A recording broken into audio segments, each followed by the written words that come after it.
Mirroring your personality to gain trust. Quickly, some people mirror your personality because similarity creates trust faster than honesty. They begin using your phrases, matching your humor, adopting your opinions, and showing sudden interest in everything you enjoy. At first, it feels remarkable. You may believe you have met someone who understands you without effort because they seem to reflect the parts of yourself that others usually overlook. Mirroring is a natural human behavior. People often copy the gestures, tone, and energy of those they genuinely like. It helps conversations feel smoother and creates emotional connection. However, psychological mirroring becomes concerning when it happens too perfectly and too quickly. Instead of slowly discovering shared interests, the person appears to become whatever makes you feel safest. They may listen closely as you describe your values, fears, ambitions, and past disappointments. Then, they present themselves as the exact person you have been hoping to find. If loyalty matters to you, they constantly emphasize loyalty. If you feel misunderstood, they insist that they understand you completely. If you reveal emotional pain, they may offer precisely the comfort that lowers your defenses.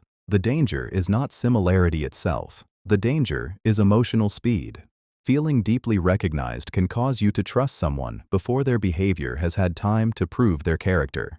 Your mind may confuse familiarity with safety and attention with sincerity. Notice whether the person still has independent opinions, stable values, and interests that exist outside your approval. Genuine connection allows differences without threatening closeness. Strategic mirroring often weakens once trust, admiration, or access has been secured. The reflection begins to crack, and the personality that once seemed perfectly matched may suddenly become inconsistent, distant, or unrecognizable.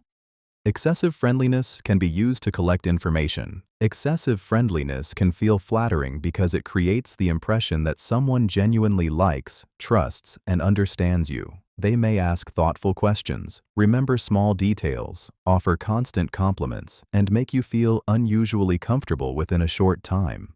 What appears to be warmth, however, can sometimes be a quiet information-gathering strategy. Human beings naturally reveal more when they feel accepted. Once a person makes you feel safe, your defenses weaken.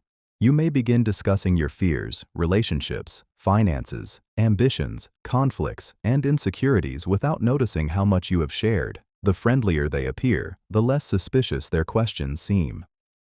Some people collect information because knowledge gives them social power. Personal details can help them understand what motivates you, what embarrasses you, and what makes you easier to influence. They may later use that information to gain sympathy, control conversations, create dependency, damage your reputation, or position themselves as someone you need. The strongest warning sign is imbalance. They know a great deal about you, yet you know very little about them. Their questions are personal, but their own answers remain vague. They may also show more excitement when you reveal something sensitive than when you share something positive. This does not mean every friendly person has hidden motives. Genuine warmth exists, and healthy relationships require openness. The difference is that sincere friendliness respects your pace and boundaries. It does not pressure you to reveal more than you intended. Notice how the person handles the information you provide. Do they protect it or casually repeat it? Do they offer support or quietly store details for later use? Sometimes the person asking the most caring questions is not trying to understand your life. They may be learning where your emotional doors are and which ones can be opened. Changing personalities to protect an image. People often adjust their behavior across different groups because every social setting rewards a different version of them. Around authority figures, they may appear respectful and disciplined. Around friends, they become louder and more careless.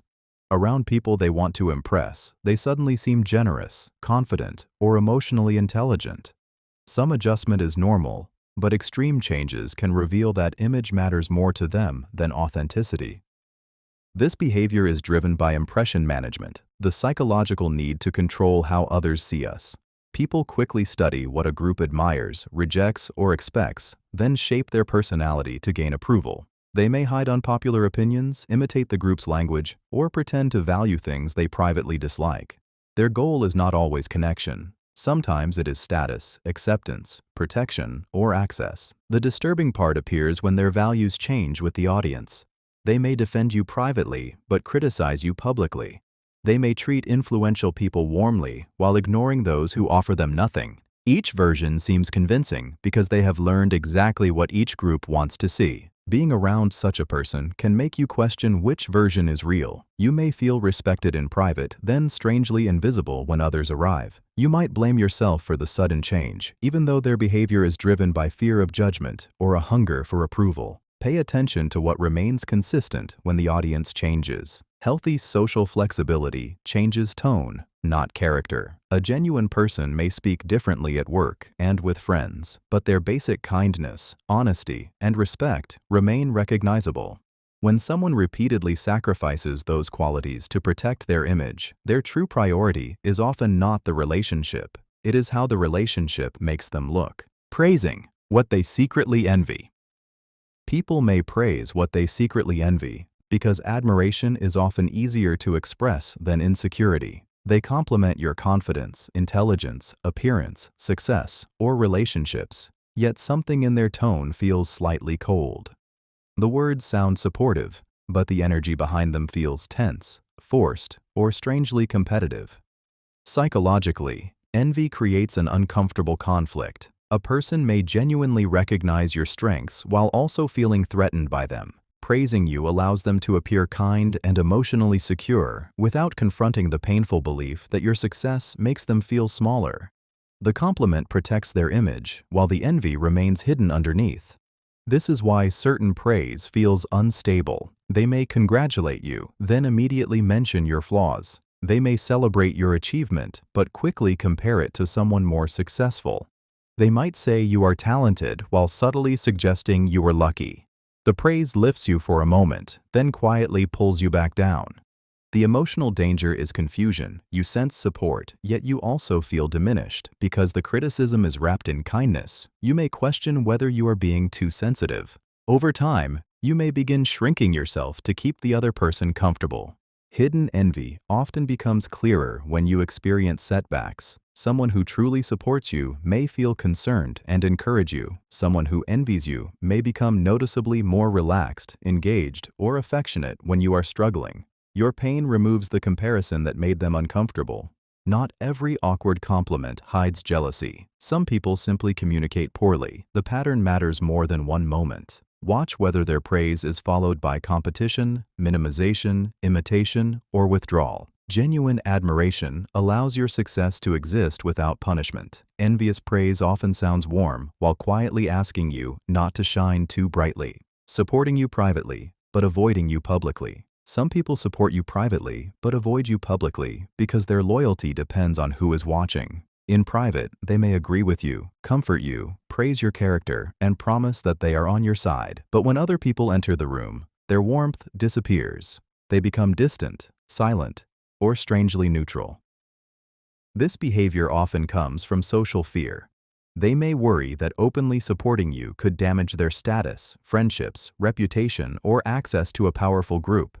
Instead of standing by what they privately believe, they protect themselves by hiding the connection. Their support feels real when there is no risk, but weakens the moment loyalty requires courage. Psychologically, this creates a painful form of emotional instability. You receive reassurance in private, then rejection in public. The contrast can make you question whether the bond was ever genuine. You may start monitoring your behavior, wondering what you did wrong, even though the real issue is their dependence on approval. Some people also use private support to keep access to you while avoiding responsibility. They want the emotional benefits of closeness without accepting the social cost of being associated with you. This allows them to appear loyal to you and acceptable to everyone else. The clearest signal is not what they say when you are alone. It is what they do when supporting you becomes inconvenient. A genuine person may not always defend you loudly, but they will not suddenly treat you like a stranger to protect their image. Private support can feel comforting, but public avoidance reveals the limit of that support. When someone's respect changes depending on the audience, their loyalty may be built more on safety than on conviction. Calm behavior can hide careful observation of weaknesses. Calm behavior is often associated with confidence, patience, and emotional maturity. But sometimes, unusual calmness is not peace, it is observation. While everyone else is reacting, speaking, or defending themselves, one person may remain quiet because they are studying what unsettles people, what makes them defensive, and where their emotional pressure points are. This can make them appear trustworthy. They listen without interrupting, ask precise questions, and reveal very little about themselves. Because they seem controlled, others may relax and expose more than they intended. Frustrations, fears, insecurities, and relationship problems begin to surface, while the calm observer quietly remembers every detail. Psychologically, information creates leverage. Knowing what someone fears can make them easier to pressure. Knowing what they crave can make them easier to influence. A calculating person may later use these insights to provoke reactions, gain cooperation, or present themselves as the only person who truly understands. The most unsettling part is that they may never appear openly aggressive. Instead, they wait. They notice which criticism makes you defensive, which silence makes you anxious, and which compliment lowers your guard. Their calmness gives them control because they are collecting information while you are emotionally exposed. Not every quiet or composed person has hidden motives. Many people are naturally observant and emotionally steady. The warning appears when their attention feels one-sided. They learn everything about you, but remain difficult to know. They remember vulnerable details, but rarely use them to support you. Real calm creates safety. Strategic calm creates uncertainty. The difference becomes clear when your private weaknesses begin appearing in arguments, jokes, pressure, or perfectly timed comments designed to destabilize you. Fake concern gathers details instead of offering comfort. Fake concern often looks convincing because it uses the language of care. Someone may ask what happened, who was involved, how long it has been going on, and exactly what you said. At first, their attention can feel comforting. You may believe they are trying to understand your pain, but their questions keep moving deeper while genuine support never arrives. Psychologically, concern lowers defenses. When people feel hurt, frightened, embarrassed, or confused, they are more likely to reveal private information to anyone who appears compassionate. A person with hidden motives may use this emotional opening to gather details about your weaknesses, conflicts, relationships, and fears. The difference becomes clear in what happens after you speak. Genuine concern usually brings reassurance, patience, practical help, or respectful silence. Fake concern brings more questions. The person seems fascinated by the story, but disconnected from the emotional weight behind it. They may focus on dramatic details, search for names, or repeatedly ask what happened next while barely acknowledging how you feel. This can leave you emotionally exposed. You may finish the conversation having revealed deeply personal information, yet feel no safer, calmer, or more understood. Later, those details may appear in gossip, jokes, arguments, or conversations you never expected them to reach. Some people gather information because it gives them social importance. Others use it to influence you, judge you, or strengthen relationships with third parties. They may present your pain as concern while quietly turning it into currency. Pay attention to whether their questions serve your healing or their curiosity. Real care protects your dignity and respects your boundaries. Fake concern keeps digging even when the information no longer helps you. It wants access to the wound more than it wants the wound to close, pretending not to understand to avoid responsibility. Some people pretend not to understand because confusion can protect them from accountability. When confronted about something they said, promised, or failed to do, they suddenly become uncertain. They ask what you mean, claim they misunderstood, or act as though the situation is far more complicated than it really is. Psychologically, this creates a powerful delay. Instead of addressing the harm, the conversation shifts toward explaining basic facts. You may find yourself repeating what happened, defending your feelings, and proving that your expectations were reasonable. The more energy you spend clarifying, the less attention remains on their behavior. This tactic works because most people assume confusion is innocent. We naturally want to explain ourselves more clearly. A person avoiding responsibility can exploit that instinct by acting lost until you become exhausted, frustrated, or unsure of your own position.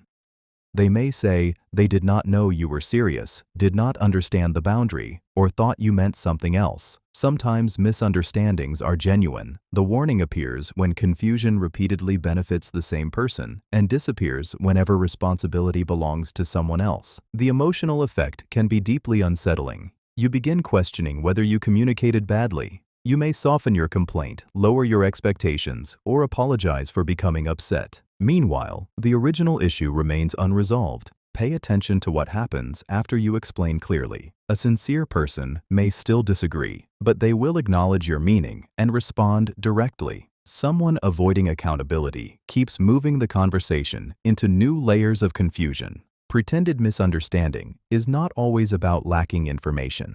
Sometimes it is about making responsibility feel too uncertain to enforce. The goal is not to understand you better. It is to keep you explaining until the consequences disappear, using confusion to hide deliberate harm. Confusion can be used as a shield when someone knows exactly what they did but does not want to face the consequences. After hurting you, they may act puzzled, deny understanding the problem, or behave as though your reaction came from nowhere. Their uncertainty makes the harm appear accidental, unclear, or impossible to prove. Psychologically, this works because confusion interrupts certainty. When you clearly recognize mistreatment, you are more likely to set boundaries or demand accountability. But when the other person responds with disbelief, vague explanations, and contradictory details, you may begin questioning your own memory and judgment. They may say they never meant it that way, insist you misunderstood, or claim they cannot remember the conversation. Instead of addressing the impact of their behavior, they turn the discussion into a debate about interpretation. You are forced to explain every detail while they remain protected behind uncertainty. The emotional effect is exhausting. You may enter the conversation knowing exactly what happened, then leave, wondering whether you overreacted. That self-doubt is often what makes the tactic effective.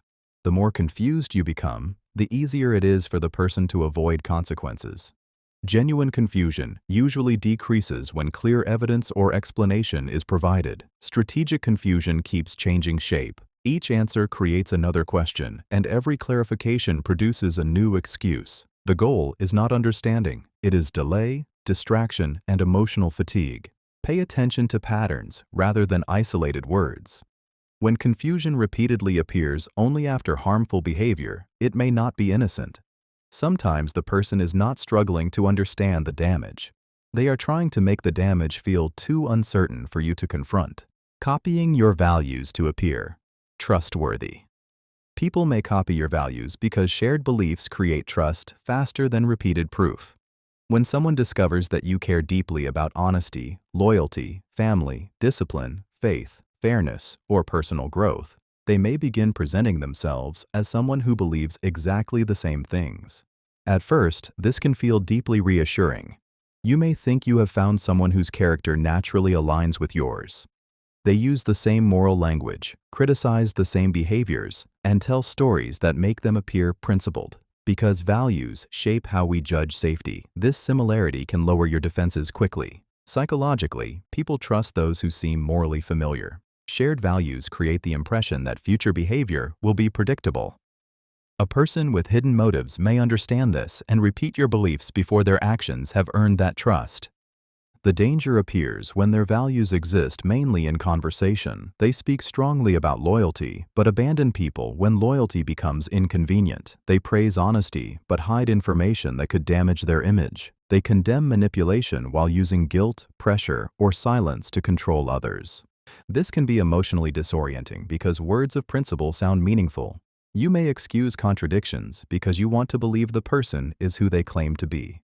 Each inconsistency is treated as an exception rather than evidence of a pattern. Genuine values remain visible when there is a cost. They shape behavior even when nobody is watching. Approval is unavailable, and honesty creates discomfort.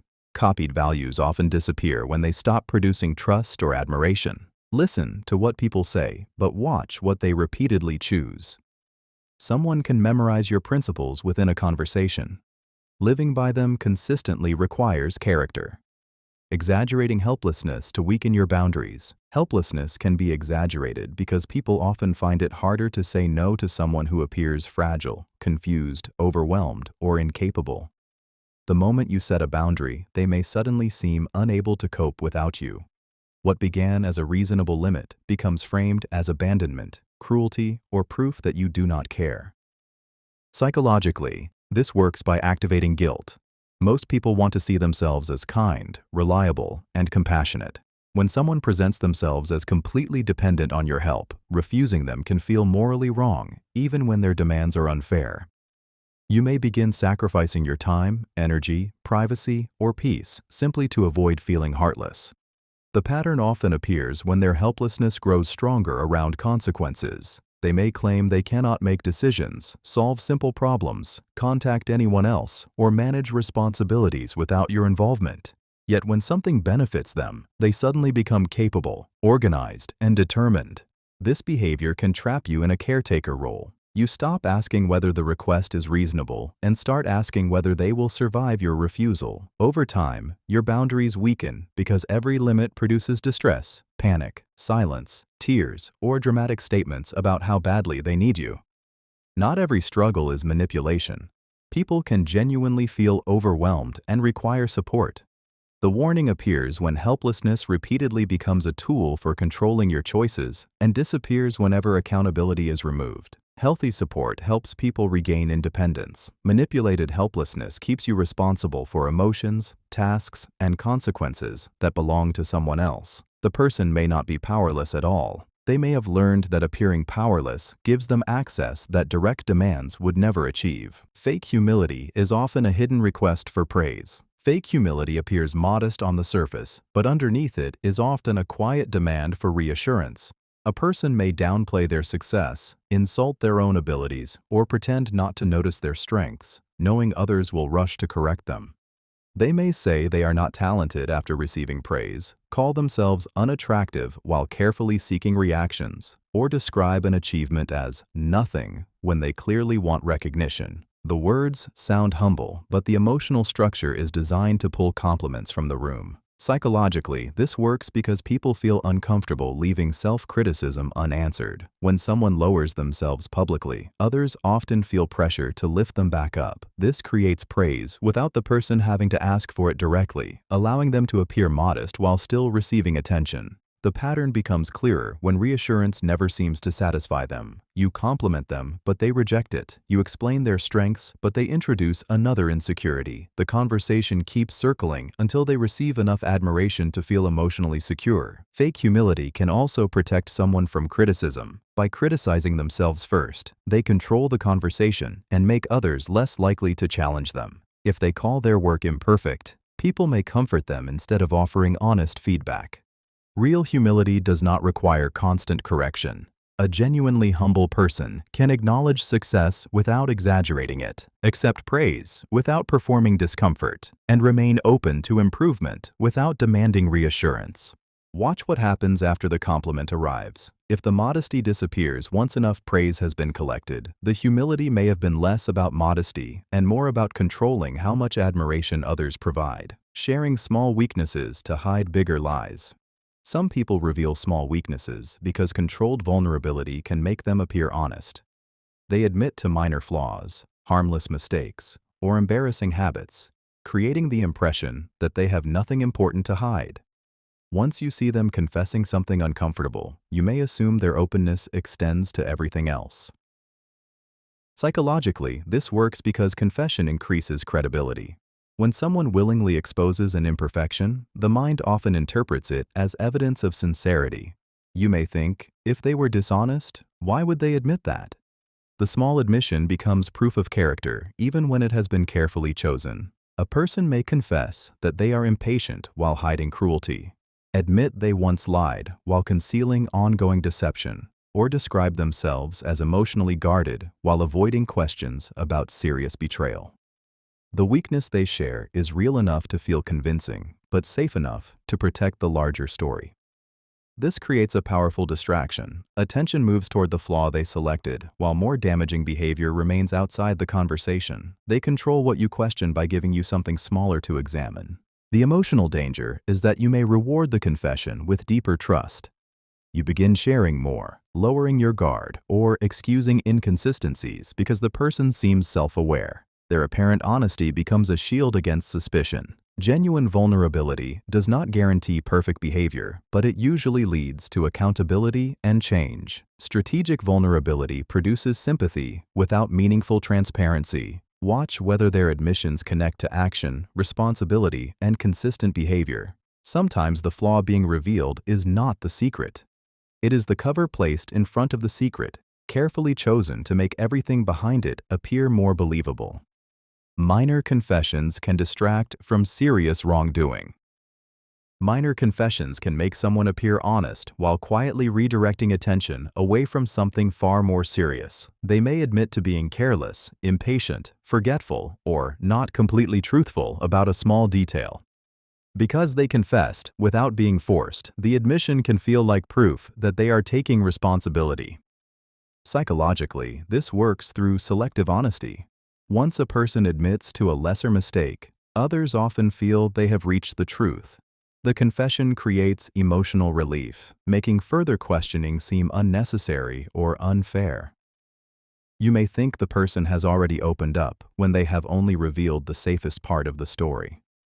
Someone hiding betrayal may confess to poor communication. Someone concealing repeated dishonesty may admit to one harmless lie. Someone avoiding responsibility for deliberate harm may say they handled things badly. The smaller confession absorbs the attention, while the deeper issue remains untouched. This tactic can also change the emotional balance of the conversation. Instead of continuing to question them, you may begin comforting them for admitting the mistake. Their guilt becomes the focus, and your pain slowly disappears from the discussion. The warning sign is disproportion.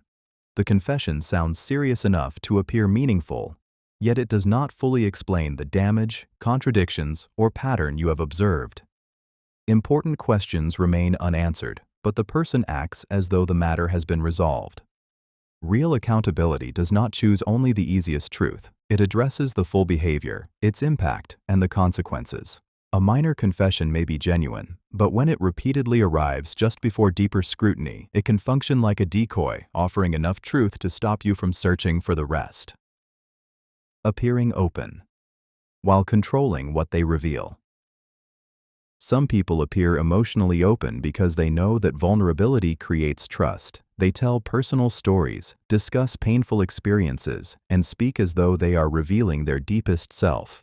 Yet every detail is carefully selected. They show enough emotion to seem transparent while keeping anything truly risky, contradictory, or revealing out of reach. Psychologically, this is controlled disclosure. The person manages what you are allowed to know so you feel close without gaining a complete picture of who they are.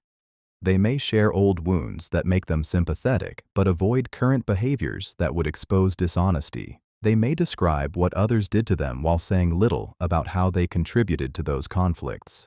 This can be difficult to detect because the conversation feels intimate. You may think, "They told me something so personal, so they must trust me."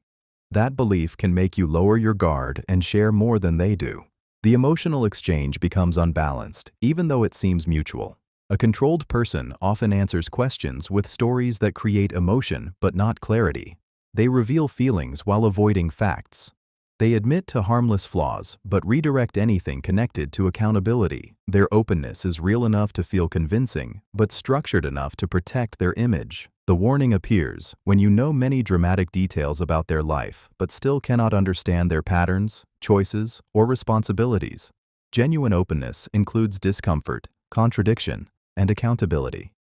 Selective openness offers intimacy without exposure. Sometimes a person is not hiding because they are private. They are hiding inside the very stories that make them seem honest, asking personal questions while revealing little. Some people ask deeply personal questions because information gives them emotional and social advantage. They want to know what frightens you, what embarrasses you, what you regret, who has hurt you, and what you secretly need. Their curiosity may feel like genuine interest, especially when they listen closely and remember small details. The imbalance becomes visible when you ask similar questions about them. Their answers remain vague, humorous, carefully edited, or quickly redirected back toward you. You leave the conversation feeling exposed while they remain difficult to understand. Psychologically, this creates unequal vulnerability. The more someone knows about you, the easier it becomes for them to predict your reactions, gain your trust, or influence your decisions. Meanwhile, their lack of disclosure protects them from the same level of scrutiny. They can study you without giving you enough information to evaluate them. This pattern can feel strangely intimate. Because the conversation is emotionally deep, you may assume closeness is developing. But depth is not always mutual. Sometimes you are not building a relationship. You are being interviewed by someone who understands that personal information creates leverage. Not every private person has harmful intentions. Some people need more time before opening up. The warning appears when they repeatedly pressure you to share while treating their own life as protected territory. They may even make you feel guilty for setting limits, calling you guarded while remaining far more guarded themselves. Healthy connection involves gradual, balanced disclosure. Both people take emotional risks, respect boundaries, and allow trust to grow through consistency. When one person keeps collecting your private truths while offering only polished fragments of themselves, their interest may not be about closeness. It may be about gaining access without becoming equally exposed. Constant agreement may protect the benefits they receive. Constant agreement can look like loyalty, admiration, or deep compatibility. A person supports every opinion you express, approves every decision you make, and rarely challenges anything you say. At first, their behavior may feel comforting because being around someone who always agrees creates emotional ease. Yet agreement is not always proof of genuine respect. Psychologically, some people agree because disagreement could threaten the benefits they receive from you. Those benefits may include money, attention, emotional support, protection, social access, opportunities, or a sense of belonging. They learn that supporting your views keeps the relationship comfortable and preserves their position. Instead of telling you what they truly think, they study your reactions and provide the answers most likely to please you. They may praise choices they privately question, defend behavior they secretly dislike, or pretend to share beliefs they abandon around other people. Their agreement becomes a survival strategy rather than an honest connection. The danger is that constant validation can weaken your judgment. You may begin trusting their approval because it makes you feel understood. But when someone never challenges you, they may not be helping you grow. They may simply be protecting what they gain from staying close. This pattern often becomes visible when the benefits disappear. The supportive person may suddenly become distant, critical, or reveal opinions they had hidden for months. Their personality seems to change, but they may only be showing the thoughts they previously suppressed. Genuine respect includes thoughtful disagreement. Someone who values you can challenge your choices without humiliating or abandoning you. Constant agreement may feel safe, but when honesty threatens access, praise can become a quiet form of self-interest. Public kindness can be performed for social approval. Public kindness can look generous, compassionate, and sincere, but sometimes the real audience is not the person receiving help. It is everyone watching. A person may become unusually supportive, polite, or charitable when their behavior can be seen, praised, recorded, or remembered. Psychologically, social approval is a powerful reward. Being viewed as kind improves reputation, attracts admiration, and protects a person's image. This can make generosity feel less like care and more like performance. The act still appears helpful, but the emotional focus remains on how the giver will be perceived.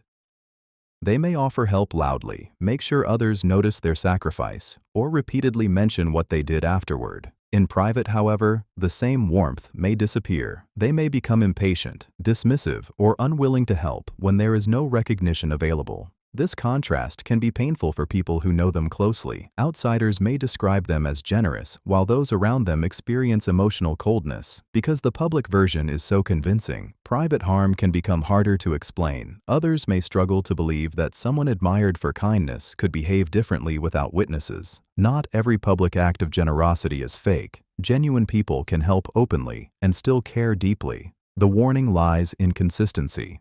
Does their compassion remain when nobody will applaud them? Do they protect people's dignity or use their suffering as evidence of their own goodness? Real kindness focuses on reducing another person's burden. Performed kindness focuses on being seen reducing it. When attention disappears and compassion disappears with it, the kindness may have been serving the image more than the person. Fake people respect power more than character. Fake people often reveal themselves through the way their respect changes around status. They may treat powerful, wealthy, attractive, popular, or influential people with unusual warmth while becoming cold toward those who cannot offer them anything. Their politeness is not guided by character, it is guided by advantage. Psychologically, this behavior comes from social hierarchy awareness. Some people constantly calculate who has influence, who can provide access, and who might improve their position. Once they identify someone powerful, they become agreeable, attentive, and helpful.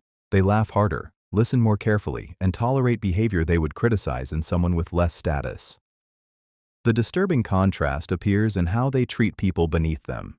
They may ignore service workers, interrupt quieter individuals, dismiss inexperienced colleagues, or embarrass anyone unlikely to fight back. Because these people offer little social reward, the fake person feels no need to maintain the respectful image. This can be difficult to notice when you are currently useful to them. Their admiration may feel genuine because they make you feel important, but their warmth often depends on what they believe you possess. If your popularity falls, your influence disappears, or someone more valuable arrives, their attention may shift immediately. Some people confuse power with worth because attaching themselves to status makes them feel safer and more significant. They do not build relationships based on trust, empathy, or integrity. They build alliances based on potential benefit. Watch how someone treats people who cannot reward them, impress them, or damage their reputation. Anyone can perform respect when power is present.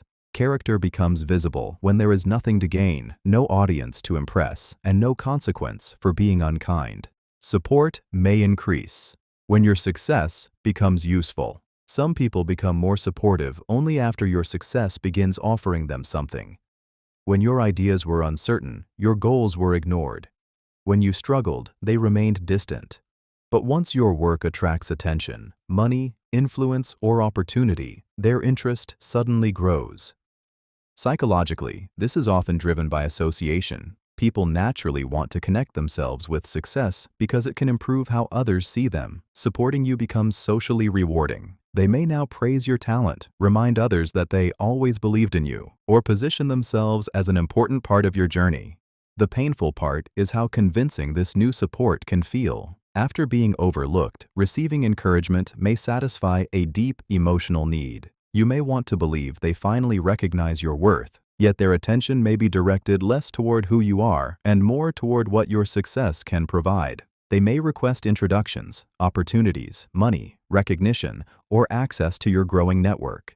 They may become publicly affectionate while privately showing little interest in your stress, sacrifices, or well-being. Their support is strongest when your progress is visible and useful. Not everyone who returns after your success has bad intentions. Some people genuinely realize they underestimated you. The pattern becomes concerning when their warmth rises and falls with your value. If they disappear during setbacks but reappear whenever you gain influence, their loyalty may be tied to benefits rather than connection. Real support does not require you to become impressive first. It may challenge you honestly, but it does not wait for applause before standing beside you.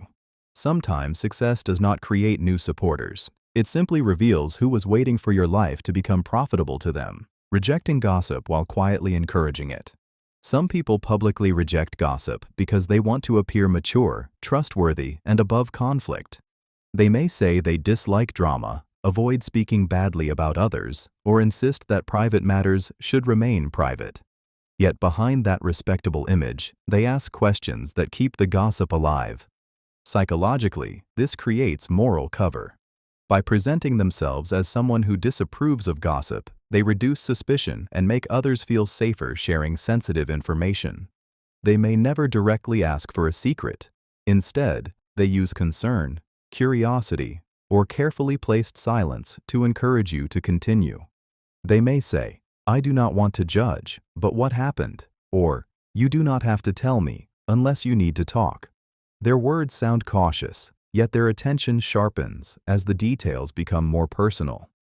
They may react with surprise, ask who else knows, or gently push for the missing parts of the story. The disturbing part is that they can later deny responsibility. Because they did not openly criticize anyone, they can claim they were only listening. But listening can become participation when someone repeatedly creates the space, questions, and emotional pressure that make gossip possible. Some people use this behavior to collect social information. Secrets help them understand alliances, conflicts, weaknesses, and hidden opinions. That knowledge can make them feel powerful, connected, or important. Watch what happens after the conversation ends. Do they protect what you shared, or does the information quietly spread? Genuine people may listen when someone needs support, but they do not feed curiosity disguised as compassion. Sometimes the person who says they hate gossip is not trying to stop it, they are trying to receive it without looking responsible. Moral superiority can hide private misconduct. Moral superiority can become a disguise when someone works harder to appear righteous than to behave responsibly. They speak loudly about honesty, loyalty, respect, discipline, or decency. They criticize other people's mistakes with unusual intensity and present themselves as someone who would never behave that way. Psychologically, this can function as image protection. The stronger their moral identity appears, the less likely others are to question them. People may assume that someone who constantly condemns dishonesty must be honest, or that someone who attacks cruelty must be compassionate. The public performance creates a shield around their private behavior. This is why some people become most judgmental about the very flaws they are trying to hide. Condemning those behaviors allows them to distance themselves from suspicion. It also shifts attention toward other people's failures, keeping their own actions out of view. The emotional effect can be powerful. When such a person harms you, you may doubt your interpretation because their reputation seems incompatible with what happened. Others may defend them, saying they are too principled, respectable, or caring to act that way. Their public morality can make private misconduct harder to expose. The contradiction often appears in moments without witnesses. They demand standards they do not follow, punish mistakes they excuse in themselves, and use moral language to silence anyone who questions them. Instead of addressing the behavior, they attack the character of the person confronting them. Genuine morality does not require constant advertisement. It appears through consistent choices, accountability, and how someone behaves when no praise is available. When a person's principles are loud, but their private actions remain cruel, dishonest, or exploitative, morality may not be guiding them. It may be hiding them. Fake loyalty disappears when loyalty becomes costly. Fake loyalty often looks convincing when everything is easy. A person may defend you, praise you, and speak as though they will always stand beside you. As long as supporting you costs them nothing, their loyalty appears strong. The truth often changes when loyalty demands sacrifice. If defending you could damage their reputation, friendships, comfort, money, status, or access, they may suddenly become silent. They begin avoiding the situation, acting neutral, or explaining why they cannot get involved. Psychologically, this happens because some people value the benefits of connection more than the person themselves. They enjoy closeness while it is safe, but they do not want the consequences that genuine loyalty sometimes requires. Their support depends on convenience. This can be deeply painful because their earlier words created a sense of security. You may have trusted them with private information, defended them during difficult moments, or believed they would return the same commitment. When pressure arrives, their withdrawal can feel like betrayal. Fake loyalty often hides behind reasonable excuses. They may say they are protecting peace, avoiding drama, or staying out of conflict. Sometimes neutrality is wise, but repeated neutrality that only appears when you need support reveals a pattern. Real loyalty does not mean blindly agreeing with everything you do. It means remaining honest, respectful, and present, even when the relationship becomes uncomfortable. A loyal person may correct you privately, but they will not abandon you publicly just to protect their image. Loyalty is easiest to perform when there is no risk. Its true strength appears when standing beside someone has a price. Defending you only when it improves their image. Some people defend you not because they care about your dignity, but because supporting you makes them look courageous, loyal, fair, or compassionate. Their defense becomes strongest when others are watching and when taking your side can improve how they are perceived. Psychologically, public defense can function as reputation management. By standing beside someone who has been criticized, excluded, or mistreated, a person can present themselves as morally brave. They may speak loudly, use powerful language, and make sure others notice their support. The attention slowly shifts from your pain to their performance. At first, this can feel deeply reassuring. Being defended during a vulnerable moment creates trust, and you may believe you have found someone who genuinely values you. But their support often changes when the situation becomes private, unpopular, or personally costly. Without an audience, they may ignore your concerns or tell you to handle the problem alone. The contradiction becomes clearer when defending you no longer benefits them. If powerful people oppose you, public opinion changes, or association with you threatens their status, they may become silent. Some may even distance themselves while privately insisting that they still support you. This creates emotional confusion because their earlier defense seemed sincere. You may question whether you expected too much or misunderstood the relationship. Yet genuine support is not measured by dramatic words spoken before an audience. It is revealed through consistent respect when recognition is absent. Watch whether the person protects your dignity without turning themselves into the hero. Real defenders focus on what happened to you. Performative defenders focus on how standing beside you makes them appear. Repeated claims of honesty may be image management. Repeated claims of honesty can sound reassuring, especially when someone constantly says, "I always tell the truth," "I hate liars," or, "You know, I would never deceive you." But when honesty needs to be announced again and again, the words may be serving an image rather than describing consistent behavior. Psychologically, people often use identity statements to influence how others interpret them. By repeatedly presenting themselves as honest, they create a mental label that can protect them from suspicion. Once you accept that label, you may explain away contradictions because questioning them feels unfair or disloyal. This is a form of impression management. The person is not simply communicating facts. They are shaping the lens through which you judge future behavior. If a story changes, they remind you of their honesty. If evidence appears, they focus on how insulting it is that you doubted them. Attention shifts from what happened to whether you are wrong for questioning their character. The emotional effect can be powerful. You may begin distrusting your own observations because their confident self-description feels stronger than the evidence before you.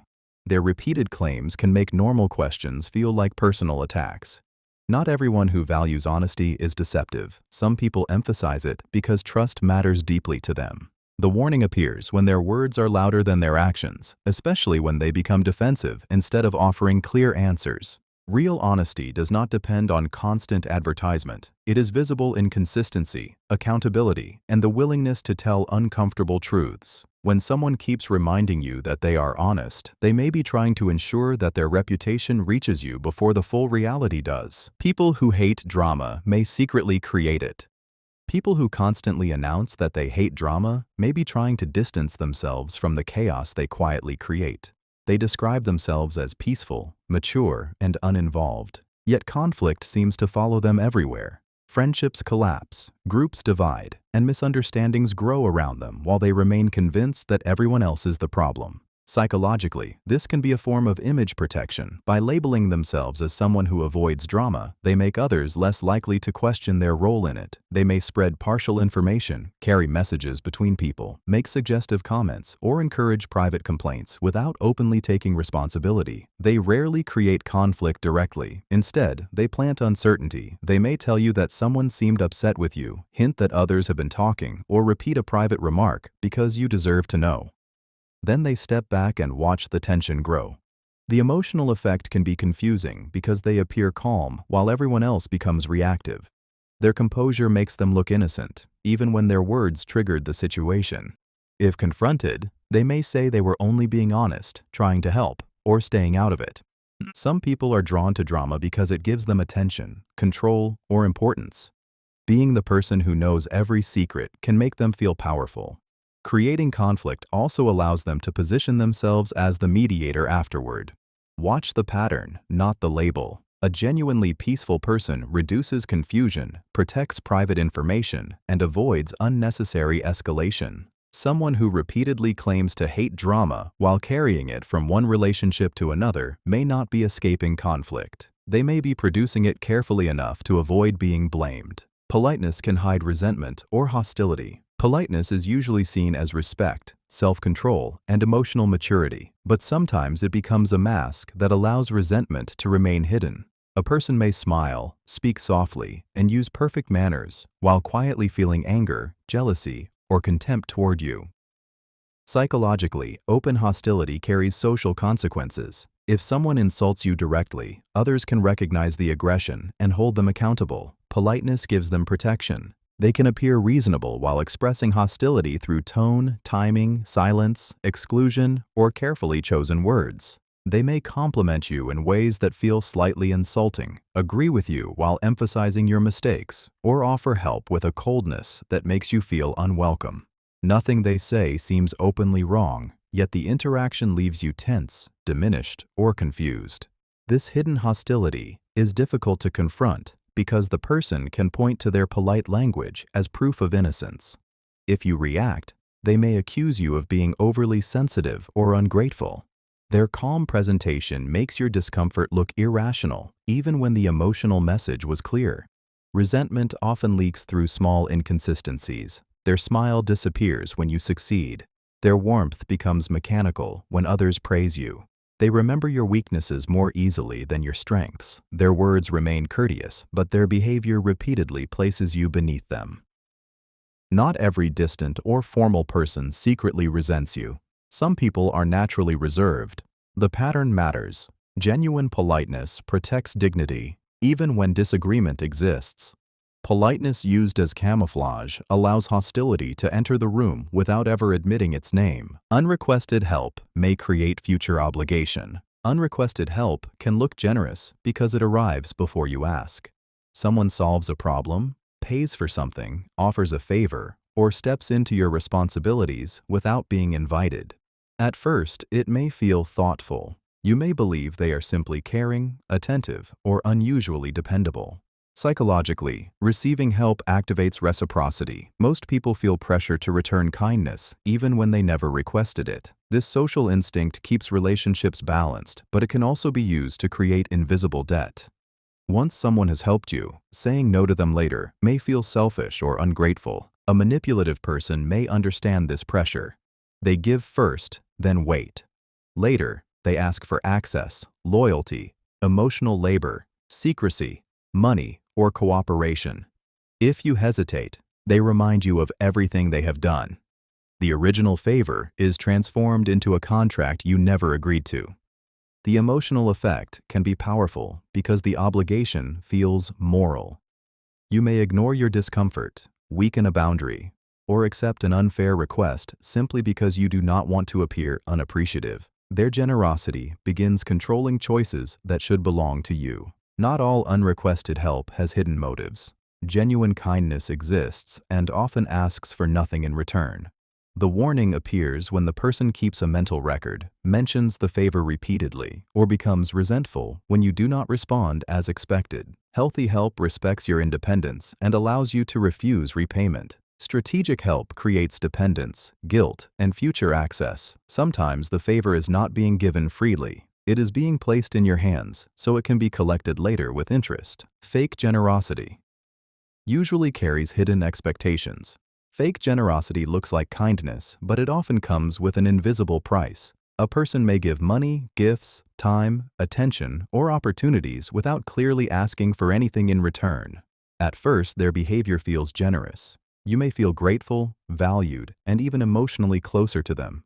Psychologically, generosity can create obligation. Most people feel uncomfortable receiving without giving something back. A manipulative person may use that instinct to gain influence while still appearing selfless. They give first, then quietly expect loyalty, access, praise, secrecy, obedience, or special treatment. The hidden expectation often appears when you make a choice they dislike. They remind you of what they have done, become cold, or suggest that you are ungrateful. Suddenly, the gift is no longer a gift. It becomes evidence that you owe them. This can be emotionally confusing because you may begin questioning your right to say no. You might tolerate disrespect, share information, change plans, or remain in an unhealthy situation because walking away feels like betrayal. Gratitude slowly turns into pressure. Fake generosity may also be used to build a public image. The person gives where others can see, then uses the act as proof of their goodness. What matters most is not your well-being, but the admiration, control, or future advantage the gesture creates. Real generosity respects freedom. It does not demand emotional repayment or punish independence. Watch what happens after you receive. If kindness becomes leverage, if help is repeatedly mentioned, or if refusal triggers anger, the generosity may have been an investment rather than an act of care. Remembering your mistakes to feel superior. Some people remember your mistakes with unusual clarity because those failures help them feel above you. They may forget your kindness, growth, and achievements, yet recall one embarrassing decision from years ago as though it happened yesterday. The memory is not always about what you did. It may be about the emotional advantage they gain by keeping you in that position. Psychologically, superiority can protect a fragile self-image. When someone feels insecure, comparing themselves with your worst moments gives them temporary relief. Your mistake becomes evidence that they are wiser, stronger, or more responsible. By repeatedly bringing it up, they preserve a version of the relationship in which you remain beneath them.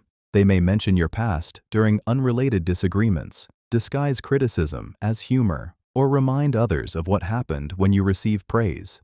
Even after you apologize or change, they resist updating their view of you because your growth threatens the identity they built around being better. The emotional damage can be deep. Constant reminders may make you feel permanently defined by one failure. You may begin doubting your progress, over-explaining yourself, or working endlessly to earn forgiveness that was never truly being offered. Not everyone who remembers a mistake is manipulative. Some harms require time, accountability, and rebuilt trust. The warning appears when the memory is used to humiliate rather than resolve, especially when the person shows no interest in your present behavior. Healthy relationships allow people to grow without pretending the past never happened. Superiority-driven relationships keep old failures alive because they provide emotional control. Sometimes a person refuses to let go of your mistake because without it, they would lose the version of themselves that feels stronger beside you. Denying competition while closely tracking your progress. Some people insist they are not competing with you, yet they monitor your progress with unusual attention. They notice every achievement, compare timelines, ask how much you earned, and remember details about opportunities you barely mentioned. Their words sound relaxed, but their focus reveals something more intense. Psychologically, hidden competition often develops when someone compares their worth to yours. Admitting that competition would make them appear insecure, so they deny it while continuing to measure themselves against you. They may say they are happy for you, yet immediately mention their own plans, achievements, or advantages. This pattern can be subtle. They ask questions that seem supportive but are really collecting comparison points. They want to know how quickly you succeeded, who helped you, what resources you had, and whether your progress is permanent. Your success becomes information they use to evaluate themselves. The emotional effect can feel confusing because their interest resembles care. You may believe they are invested in your growth, but the attention often changes when you move ahead. They become quiet, dismissive, or strangely critical. They may minimize your achievement, copy your next move, or rush to announce something of their own. Not all comparison is harmful. People naturally use others as reference points. The warning appears when admiration repeatedly turns into tension, imitation, or subtle attempts to reduce your confidence. Genuine support allows your progress to exist without becoming a threat. Hidden competition needs constant updates because your movement affects how the person feels about themselves. They may deny the race, but they are still watching the distance between you. Your success may be minimized to protect their ego. Your success may be minimized when someone cannot celebrate you without feeling diminished. Instead of acknowledging the work, discipline, courage, or patience behind your achievement, they reduce it to luck, timing, privilege, connections, or circumstances. Psychologically, this protects the ego from painful comparison. Your progress may force them to confront what they have avoided, delayed, or failed to pursue. Rather than sitting with that discomfort, they make your success seem smaller. If your achievement was easy, then they do not have to question why they have not reached the same place. They may say anyone could have done it, suggest you received special treatment, or immediately mention someone more successful. Sometimes they turn your achievement into a joke, change the subject, or focus on one flaw so you cannot fully enjoy the moment. The emotional effect can be damaging because repeated minimization teaches you to shrink your happiness. You may stop sharing good news, downplay your own effort, or feel guilty for being proud. Eventually, you begin presenting your success in ways that protect everyone except yourself. Not every lack of enthusiasm is envy. Some people are distracted, reserved, or unaware of what the achievement means to you. The warning appears when the same person consistently reduces your progress while expecting admiration for their own. Genuine support does not require pretending your success is perfect. It can recognize both the achievement and the struggle behind it. When someone repeatedly makes your victories seem accidental, ordinary, or undeserved, they may not be evaluating your success fairly. They may be trying to make it small enough for their ego to survive beside it. Fake friends celebrate briefly, then shift attention away. Fake friends may celebrate your success just long enough to appear supportive, then quickly move the attention somewhere else. They congratulate you, smile, and say the right words, but the moment never fully belongs to you. Within seconds, the conversation turns toward their own achievements, another person's success, or a problem that restores them to the center. Psychologically, this can happen when your happiness makes them uncomfortable. Your achievement may trigger comparison, insecurity, or fear that your growth will change the relationship. Offering a brief celebration protects their image as a good friend, while shifting attention reduces the emotional discomfort of watching you shine. The pattern is often subtle. They may interrupt your story with one of their own, minimize the importance of what happened, or praise you in a flat tone before changing the subject. Sometimes they create a small crisis, make a joke, or introduce criticism, so the emotional energy around your success disappears. This can leave you feeling strangely empty. You received congratulations, yet you did not feel seen. Because they technically said something supportive, you may question whether you are expecting too much. Over time, you may stop sharing good news because every celebration becomes awkward, rushed, or redirected. Not everyone expresses excitement in the same way. Some people are naturally quiet or distracted. The warning appears when attention repeatedly moves away whenever something good happens to you, especially if the same person expects long, enthusiastic support for their own victories. A genuine friend does not need to compete with your moment. They can stay present, ask questions, and allow your happiness to fill the room without immediately trying to reduce it.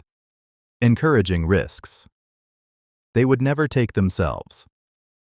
Some people encourage you to take risks they would never accept for themselves. They tell you to quit, confront, invest, leave, expose, or gamble everything while remaining safely outside the consequences. Their confidence can feel empowering, especially when you are uncertain and searching for courage. Psychologically, giving bold advice is easier than living with the outcome. The person experiences the excitement of the decision without facing the fear, loss, embarrassment, or instability that may follow. Your life becomes the place where they test ideas they are too cautious to try themselves. Sometimes they project their own unfulfilled desires onto you. They want to know what would happen if someone finally took the step they avoided. If you succeed, they feel connected to the victory. If you fail, they can distance themselves by saying the choice was still yours.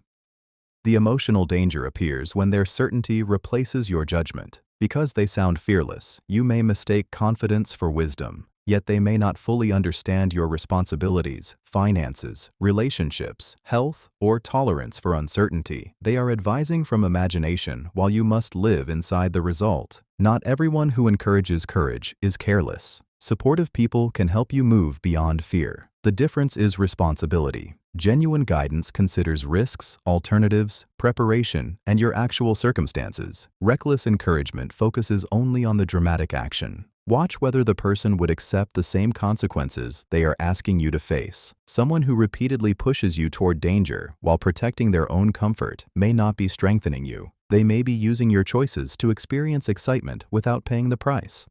Advice may be designed to keep you dependent. Advice can sound caring while quietly making you less confident.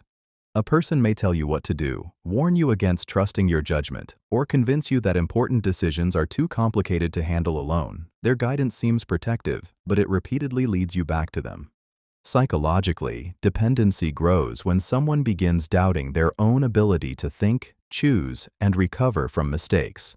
A controlling advisor may encourage this doubt by presenting themselves as the only person who truly understands the situation. They may criticize your independent choices, exaggerate possible dangers, or remind you of past failures whenever you try to act without them. At first, their involvement can feel comforting. Having someone provide answers reduces uncertainty and emotional pressure. But over time, you may stop solving problems on your own. You begin asking for permission, reassurance, or direction before making choices you once handled confidently. The pattern becomes clearer when their advice does not build your skills. They offer solutions, but rarely explain their reasoning. They discourage you from seeking other opinions, dismiss people who support your independence, or become offended when you choose differently. Not all guidance creates dependence. Healthy advice helps you understand options, consider consequences, and trust yourself more. It allows disagreement and accepts that the final decision belongs to you. Dependency-based advice does the opposite. It makes the world seem more dangerous and your judgment seem less reliable. The person may call this protection, loyalty, or concern, but the result remains the same. You feel increasingly incapable without their presence. Sometimes advice is not being used to help you move forward. It is being used to ensure you never move beyond the person giving it. Discouragement is often disguised as protection. Discouragement is often disguised as protection because direct opposition would reveal too much. Instead of saying they do not want you to grow, change, succeed, or become independent, a person frames their resistance as concern. They warn that you may fail, become embarrassed, lose stability, or regret trying. Psychologically, protective language lowers suspicion. When someone says, "I am only worried about you," their message sounds loving rather than controlling. You may begin treating their fear as wisdom, even when it repeatedly pushes you away from opportunities that could strengthen you. They may question whether you are ready, exaggerate every risk, remind you of past mistakes, or describe the worst possible outcome as though it is almost certain. The goal may not be to help you prepare, it may be to make you too anxious to move. This behavior can come from insecurity. Your growth may threaten the role they hold in your life. If you become more confident, successful, connected, or capable, you may no longer depend on their approval. Keeping you cautious helps preserve the familiar balance. The emotional damage appears slowly. You begin doubting ambitions that once excited you. Their voice becomes part of your inner dialogue, warning you not to try before you have even begun. Eventually, you may mistake fear for realism and avoidance for safety. Genuine protection does not simply tell you to stop. It helps you examine risks, build skills, create alternatives, and make an informed choice. Disguised discouragement offers fear without preparation and doubt without solutions. Sometimes the person warning you about everything you could lose is quietly afraid of what they could lose if you finally succeed. Fake supporters praise dreams but resist your growth. Fake supporters often praise your dreams because encouragement makes them look caring without requiring them to accept what your growth could change. They may call your goals inspiring, say they believe in you, and speak excitedly about your future. Yet when you begin taking real steps, their energy shifts. Psychologically, dreams feel harmless while they remain distant. A goal is easy to support when it exists only as conversation, but action creates consequences. Your success may change your confidence, independence, relationships, income, identity, or social position. Someone who felt comfortable with the old version of you may suddenly feel threatened by the person you are becoming. Their resistance may appear as concern. They question your timing, criticize your methods, or warn that you are changing too much. They may encourage rest whenever discipline is needed, distract you during important moments, or become emotionally demanding when your attention moves toward your goals. The contradiction can be deeply confusing. Their words say they want you to succeed, but their behavior makes success harder. You may begin doubting yourself because the opposition comes from someone who claims to support you. Instead of recognizing sabotage, you interpret their resistance as love, caution, or honesty. Not every concern is fake. Genuine supporters can question your choices while still respecting your direction. They offer practical feedback, celebrate progress, and adjust as you grow. Fake support remains comfortable only while your dream stays small, delayed, or dependent on their approval. They love the idea of your potential because it costs them nothing. What unsettles them is watching that potential become strong enough to change your life. Some withdraw when you stop needing their approval. Some people become distant when you stop needing their approval because your dependence made them feel important. As long as you asked for reassurance, permission, or validation, they held a powerful position in your life. Your uncertainty kept their influence alive. Psychologically, approval can become a form of control. The person may not openly demand obedience, but they learn that your choices change according to their reactions. A compliment makes you feel secure. Silence makes you anxious. Criticism can make you abandon plans that once felt right. When you begin trusting yourself, the relationship changes. You stop explaining every decision, seeking permission, or adjusting your behavior to avoid disappointment.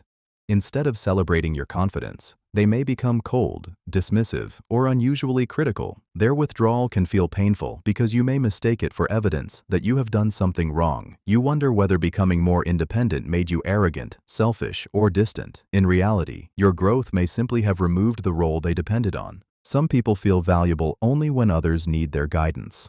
Your uncertainty gave them purpose, authority, and emotional importance. Once you no longer rely on their approval, they may create tension to pull you back into self-doubt. Not every change in closeness is manipulative. Relationships naturally shift as people grow. The warning appears when warmth consistently returns only after you become uncertain again. Healthy people want your confidence to increase, even if it means you need them less. Someone who withdraws whenever you trust yourself may not miss your closeness. They may miss the power your dependence gave them. They may prefer you, insecure and easier to control. Some people feel more comfortable when you doubt yourself because insecurity makes your choices easier to influence. When you are uncertain, you are more likely to seek permission, accept criticism, tolerate disrespect, and depend on someone else to define what is true. Psychologically, control often grows where self-trust is weak. A manipulative person may repeatedly question your judgment, minimize your strengths, or remind you of past mistakes. They may present their opinions as facts while treating your instincts as unreliable. Over time, you begin checking with them before making decisions you once handled alone. They may also react negatively when your confidence improves. A new opportunity, stronger boundary, supportive friendship, or personal achievement can threaten the influence they hold. Instead of encouraging your growth, they suddenly become critical, distant, or concerned that you are changing. The emotional damage develops quietly. You may start believing that confidence makes you selfish, difficult, or unrealistic. You shrink your goals, soften your voice, and avoid choices that might upset them. Their control begins to feel like protection because they have trained you to fear independence. Not every critical person wants power over you. Honest relationships include disagreement and correction. The warning appears when criticism consistently weakens you but never helps you improve. They point out problems without offering clarity, discourage independence, and seem calmer when you feel uncertain. Healthy people do not need you to remain small in order to stay close. They want you to think clearly, trust yourself, and make informed choices. Someone who repeatedly damages your confidence may not be helping you see reality. They may be shaping a version of you that is easier for them to manage. Boundaries become attitude. When access is reduced. Boundaries are often called attitude when someone is upset that they can no longer access you as freely as before. The moment you stop answering immediately, explaining every decision, tolerating disrespect, or making yourself constantly available, they may say you have changed. Psychologically, this reaction often appears when a person has mistaken access for entitlement. They became comfortable receiving your time, attention, emotional energy, or cooperation without limits. When you finally create distance, the boundary feels like rejection because they were benefiting from your lack of protection. Instead of admitting that your limit is reasonable, they may attack your personality. You become rude, difficult, proud, cold, or selfish. This shifts attention away from what they were demanding and places pressure on you to defend your character. The emotional effect can be powerful. You may begin questioning whether protecting yourself has made you unkind. Guilt can pull you back into old patterns, especially if you are used to keeping peace by ignoring your own discomfort. Healthy people may feel disappointed by a boundary, but they can still respect it. They ask questions, adjust expectations, and understand that closeness does not remove your right to say no. People who benefited from unlimited access often experience boundaries as a loss of control. Their anger does not always prove the boundary was wrong. Sometimes it reveals exactly why the boundary was necessary. When respect disappears the moment access is reduced, the relationship may have depended less on mutual care and more on what you were willing to provide. Fake affection increases when control is threatened. Fake affection often becomes strongest when someone feels their influence over you slipping away. They may suddenly become more loving, attentive, apologetic, or emotionally available after you create distance, set a boundary, or begin making choices without them. Psychologically, this sudden warmth can be a response to threatened control. As long as they felt secure in your dependence, they may have offered affection inconsistently. But once you begin pulling away, they recognize that the relationship may no longer operate on their terms. They may send caring messages, make promises, recall meaningful memories, or become unusually affectionate. The change can feel deeply emotional because it often arrives after a period of coldness, neglect, or tension. You may believe they have finally understood your value. The danger is that affection can become a method of restoring access rather than repairing the relationship. Their warmth lowers your defenses, softens your boundary, and encourages you to return to the old pattern. Once they feel secure again, the affection may slowly disappear. This creates emotional confusion. You begin associating distance with love because affection appears whenever you try to leave. The relationship becomes a cycle in which withdrawal produces warmth, but closeness brings back neglect or control. Not every sudden increase in affection is manipulative. People can genuinely recognize their mistakes and make sincere efforts to change. The warning appears when affection rises only during moments of threatened loss and fades once control is restored. Healthy affection remains steady enough to feel safe. It does not need fear, silence, or separation to become visible. When love appears most intensely only after you resist, the person may not be responding to your pain. They may be responding to the possibility of losing their power. Some apologize to regain access, not repair harm. Some apologies are not offered because a person understands the damage they caused. They are offered because your distance has removed something they valued. Once you stop replying, withdraw emotional support, limit contact, or refuse to continue as before, they suddenly become remorseful. Psychologically, this kind of apology is focused on restoring access rather than repairing trust. The person may say the right words, express regret, and promise change, but their attention remains fixed on getting you back into the old position. They want the conversation reopened, the boundary softened, and the consequences removed. This can feel deeply convincing because apologies often arrive when you are emotionally exhausted and still hoping the person will finally understand. They may mention shared memories, describe how much they miss you, or emphasize how painful your distance has been. Yet they may say very little about what their behavior did to you. The difference becomes clear in what follows. A sincere apology accepts responsibility, respects your pace, and makes room for your pain. An access-seeking apology becomes impatient when forgiveness is not immediate. The person may accuse you of holding a grudge, being cruel, or refusing to move forward. They may also repeat the same behavior once closeness returns. The apology created temporary relief, but no real change occurred because the goal was never transformation. It was re-entry. Not every apology followed by reconciliation is manipulative. People can genuinely regret harm and rebuild trust. The warning appears when remorse becomes strongest only after access is lost and disappears once access is restored. Sometimes the person is not apologizing because they finally understand your pain. They are apologizing because your boundary is finally affecting them. Just joking often hides a real intention. Just joking is often used after someone says something cruel, revealing, or uncomfortable and realizes your reaction may expose what they truly meant. The statement gives them an escape. If you laugh, the insult passes. If you object, they accuse you of being too sensitive. Psychologically, humor can function as a testing tool. A person may hide criticism, jealousy, hostility, or disrespect inside a joke to see how much you will tolerate. Your response tells them whether the boundary is strong or whether similar comments can continue without consequences. This tactic is powerful because jokes create ambiguity. The person can deliver the emotional impact of a serious statement while avoiding responsibility for it. They may insult your appearance, intelligence, relationships, or ambitions, then retreat into humor when you look hurt. Over time, this can make you distrust your own reactions. You begin asking whether you misunderstood, overreacted, or failed to appreciate the joke. Meanwhile, the person learns that adding laughter after cruelty can make you question yourself instead of questioning them. Not every bad joke hides deliberate harm. People sometimes speak carelessly and genuinely regret it. The warning appears when the same themes return. The jokes always target your insecurities, or the person seems more amused by your discomfort than by the joke itself. Healthy humor creates connection without repeatedly sacrificing one person's dignity. When someone uses "just joking" to erase the meaning of what they said, the humor may not be the message. It may be the camouflage. Humor can deliver criticism without accountability.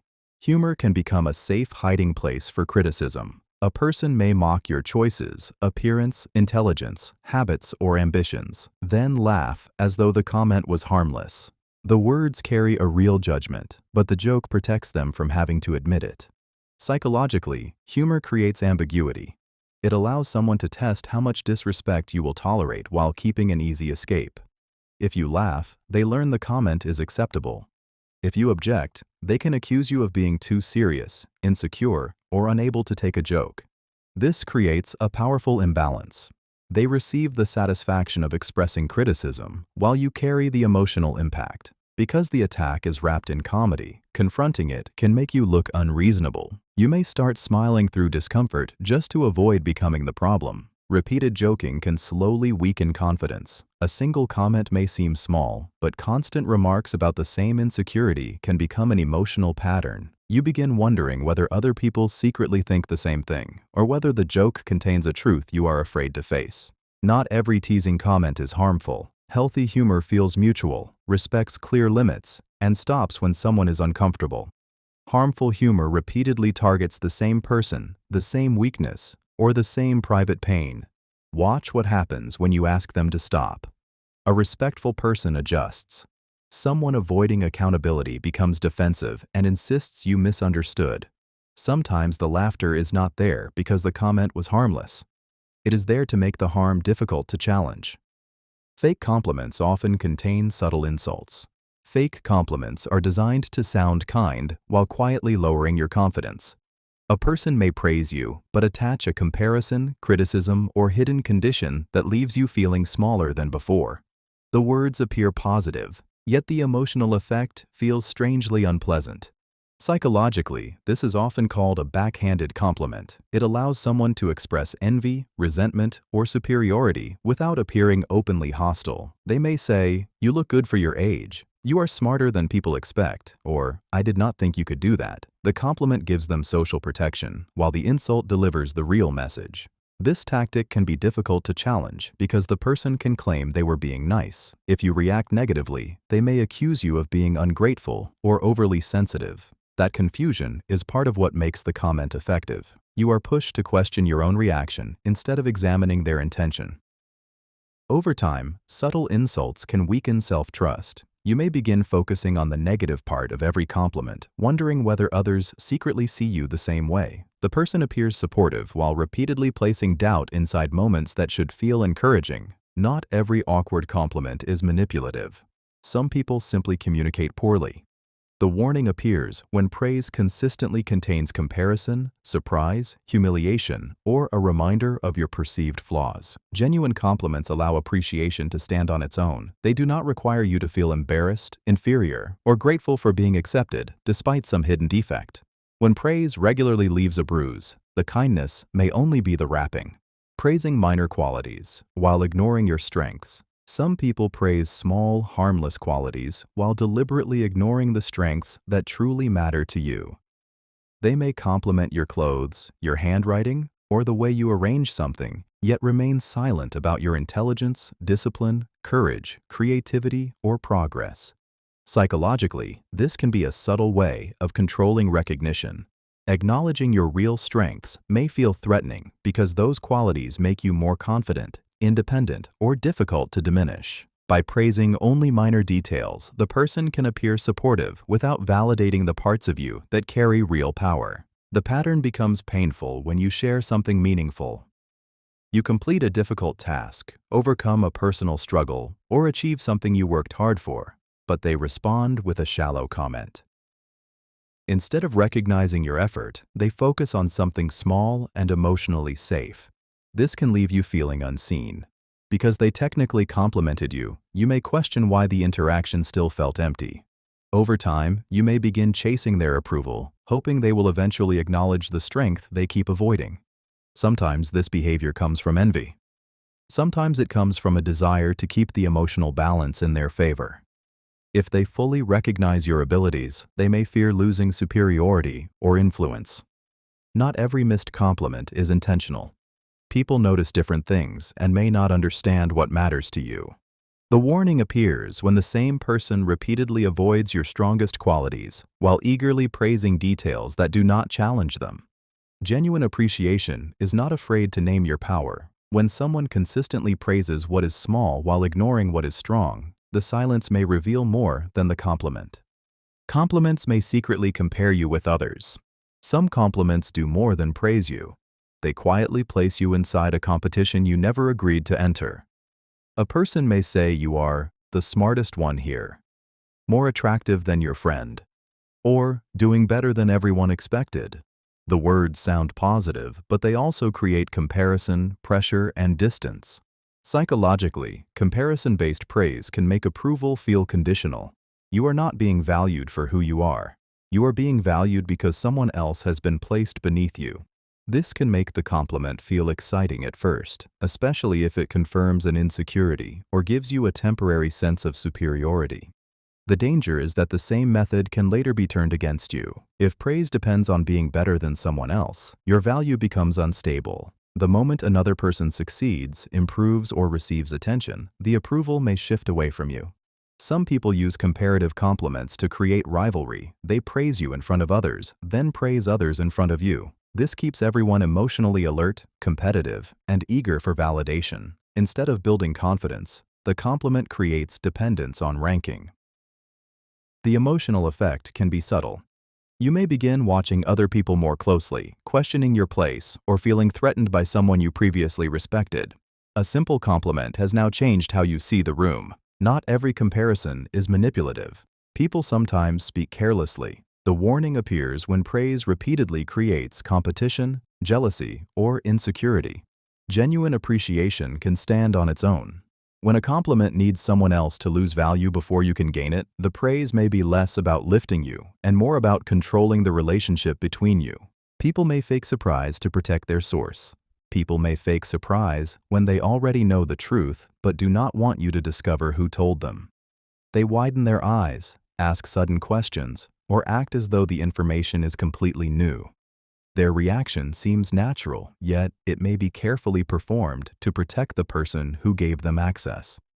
Psychologically, fake surprise helps someone hide their position inside a social network. If they admit they already knew, you may ask how, when, and from whom. By pretending ignorance, they avoid exposing the source while still gathering your version of the story. This can become a powerful information strategy. They may encourage you to explain everything, correct details, or reveal facts their source did not provide. Because you believe they are hearing it for the first time, you may speak more openly than you otherwise would. The emotional danger is that fake surprise creates false safety. You think you are controlling what becomes known, while the information may already be circulating. The person is not simply listening. They may be comparing accounts, testing consistency, or collecting missing details. Not every surprised reaction is deceptive.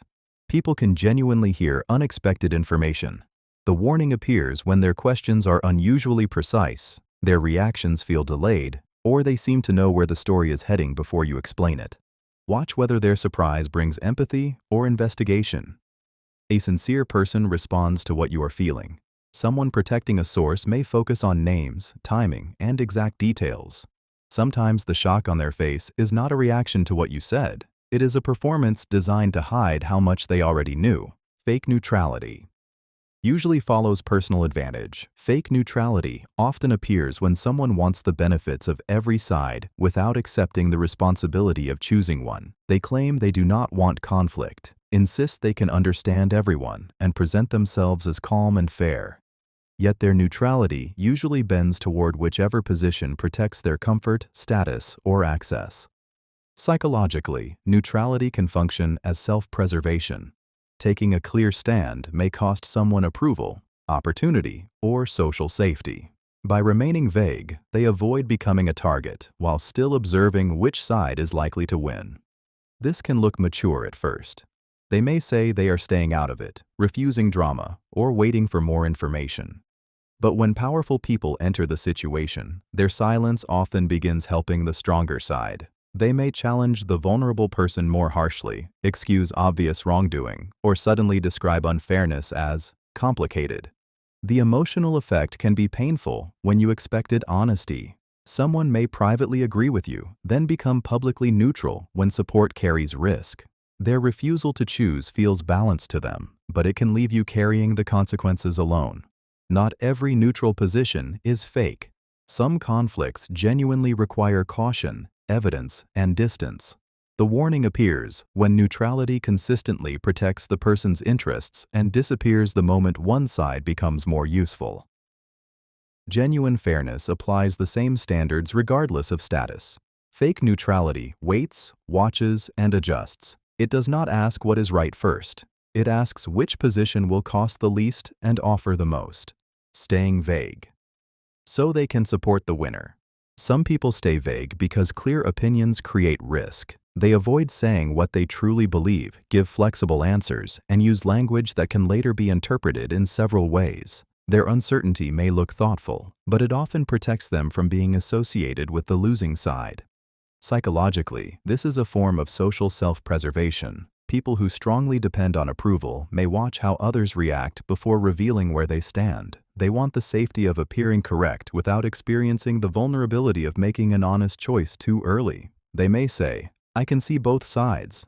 Let us wait and see." Or, "It is more complicated than that."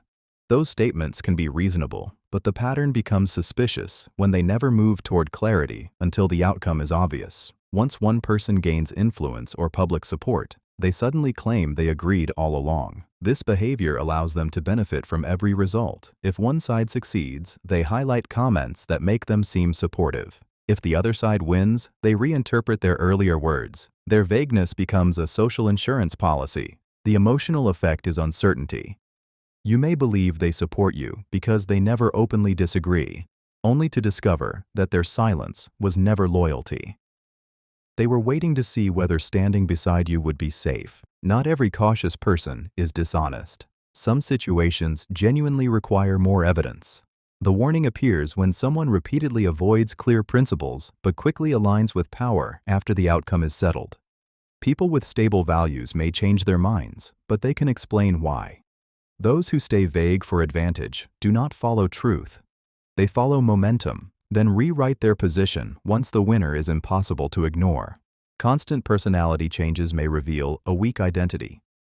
Constant personality changes may reveal that someone has not developed a stable sense of who they are. Around one group, they become loud and rebellious. Around another, they appear quiet and deeply moral. Their opinions, values, humor, and even emotional reactions change depending on who is present. Psychologically, this often comes from identity insecurity. Some people depend heavily on external approval, so they shape themselves around whatever earns acceptance.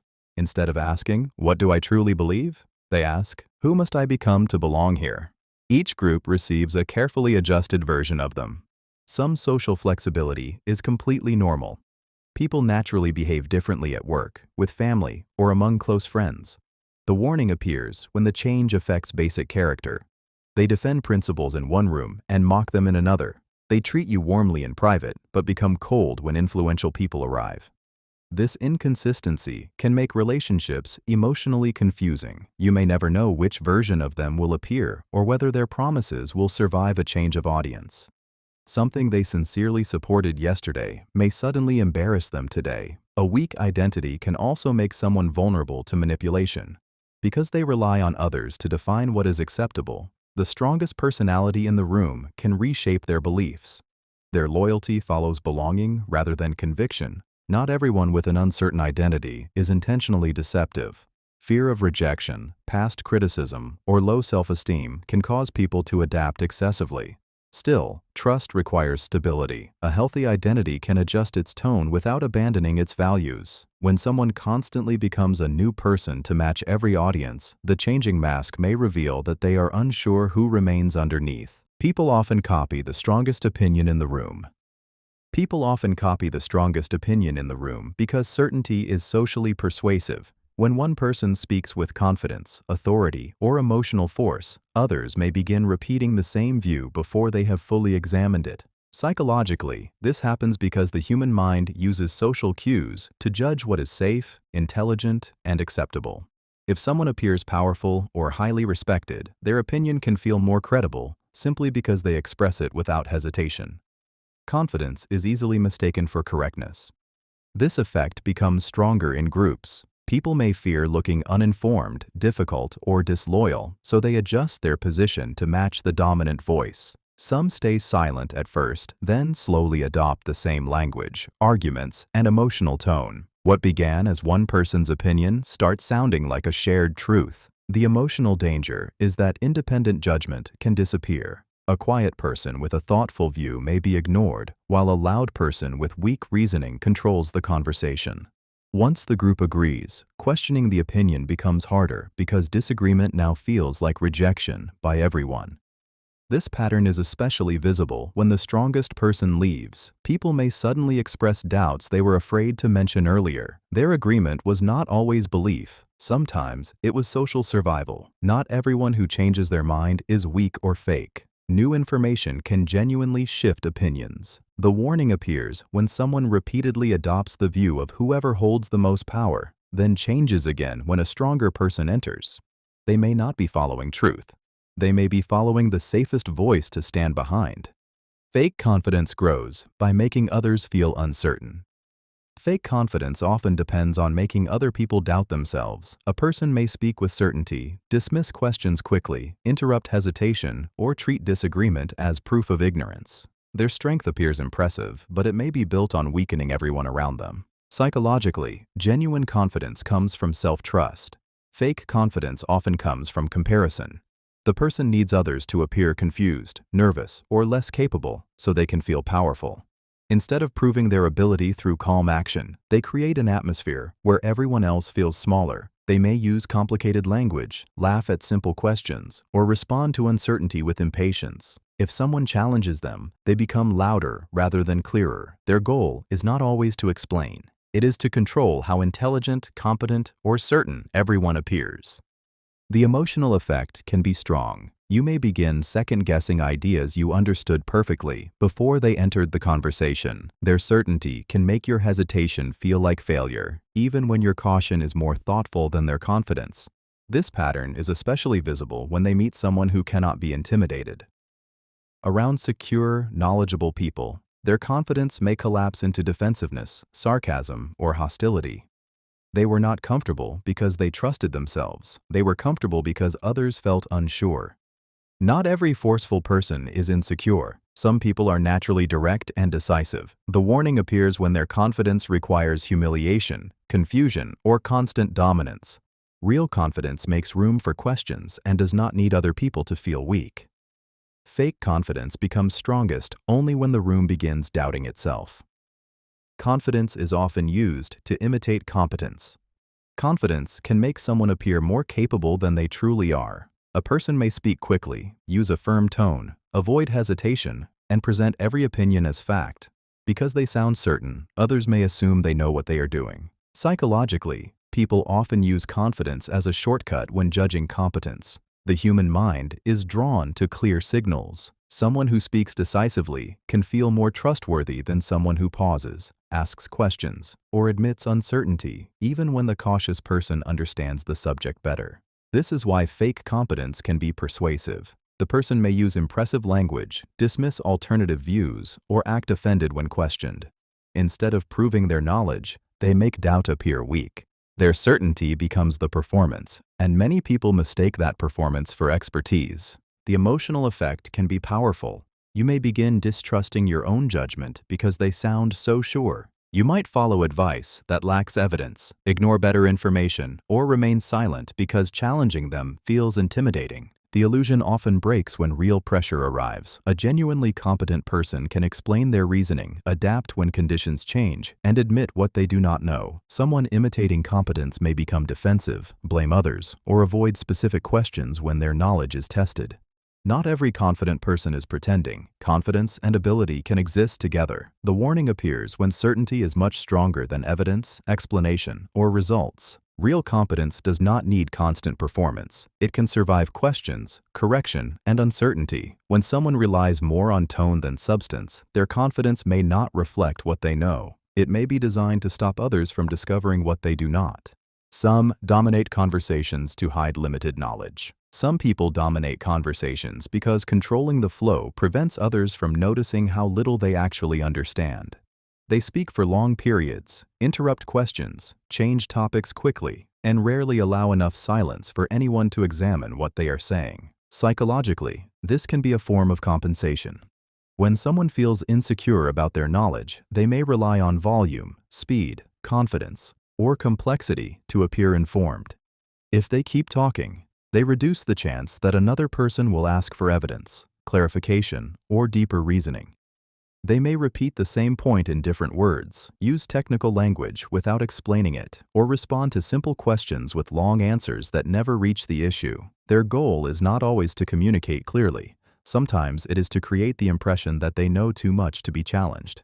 The emotional effect can be intimidating. You may begin assuming that your confusion means you are less intelligent, when the real problem is that the speaker is avoiding clarity. Their dominance makes careful thinkers seem weak, because thoughtful people often pause, listen, and admit uncertainty. This pattern becomes clearer when someone knowledgeable enters the conversation. The dominant person may interrupt more, become defensive, use sarcasm, or shift attention toward personal attacks. Clear questions threaten the image they are trying to protect. Not every talkative person lacks knowledge. Some people are naturally expressive or enthusiastic. The warning appears when they consistently avoid direct questions, discourage others from speaking, and replace explanation with performance. Real knowledge can tolerate silence, questions, and correction. When someone must control every second of the conversation, they may be protecting more than attention. They may be protecting the gaps in what they know. Interrupting can be a way to control direction. Interrupting is not always impatience. Sometimes it is a way to control where a conversation goes, which facts receive attention, and whose perspective becomes dominant. A person may cut you off just as you reach an important point, redirect the topic, or answer before you finish explaining. Psychologically, controlling the direction of a conversation can protect someone from discomfort.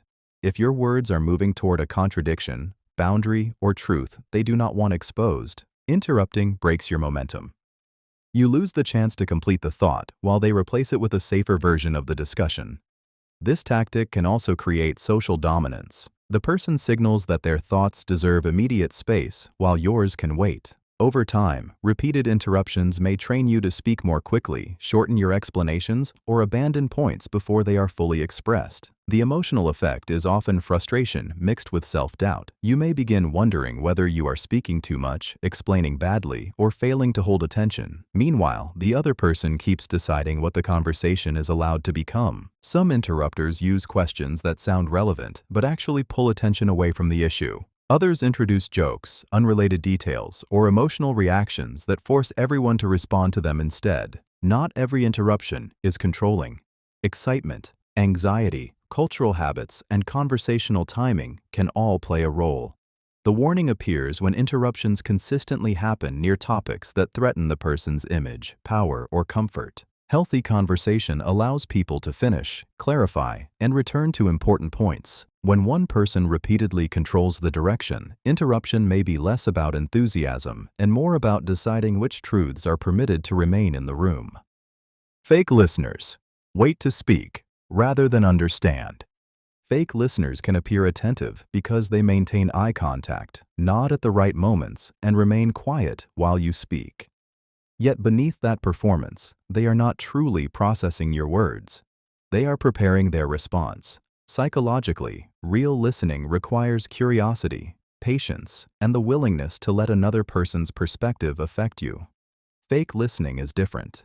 The person treats your words as a pause before their own turn. They search for something to correct, compare, dismiss, or redirect toward themselves. This often becomes visible in their response. Instead of addressing what you actually said, they return to a point they had already planned. They may offer advice you did not ask for, tell a similar story about themselves, or focus on one small detail while ignoring the emotional meaning behind your message. The experience can feel strangely lonely. You shared something important, yet the conversation leaves you feeling unheard. Because the person looked attentive, you may question why the interaction felt so empty. The problem is not always silence, it is the absence of genuine mental presence. Fake listeners may also interrupt the moment they believe they understand enough. They finish your sentences, assume your intention, or respond before the full truth appears. Their goal is not to discover your meaning, it is to regain control of the conversation. Not every imperfect listener is uncaring. Distraction, stress, and anxiety can affect attention. The warning appears when someone repeatedly remembers their own response but forgets what you revealed. Real listening changes the listener. It creates thoughtful questions, accurate understanding, and responses connected to what was actually said. Fake listening only waits for the sound of your voice to stop. Some repeat your ideas and claim them as theirs. Some people repeat your ideas and present them as their own because recognition matters more to them than originality. You may share an insight privately, suggest a solution during a meeting, or explain a concept in conversation. Later, the same person repeats it with confidence, conveniently leaving your contribution out. Psychologically, this behavior can be driven by insecurity, ambition, or a desire for status. The person recognizes that your idea has value, but acknowledging you would require them to share attention. By claiming ownership, they receive praise, appear intelligent, and strengthen their position without doing the original thinking. What makes this especially disturbing is how naturally they may perform it.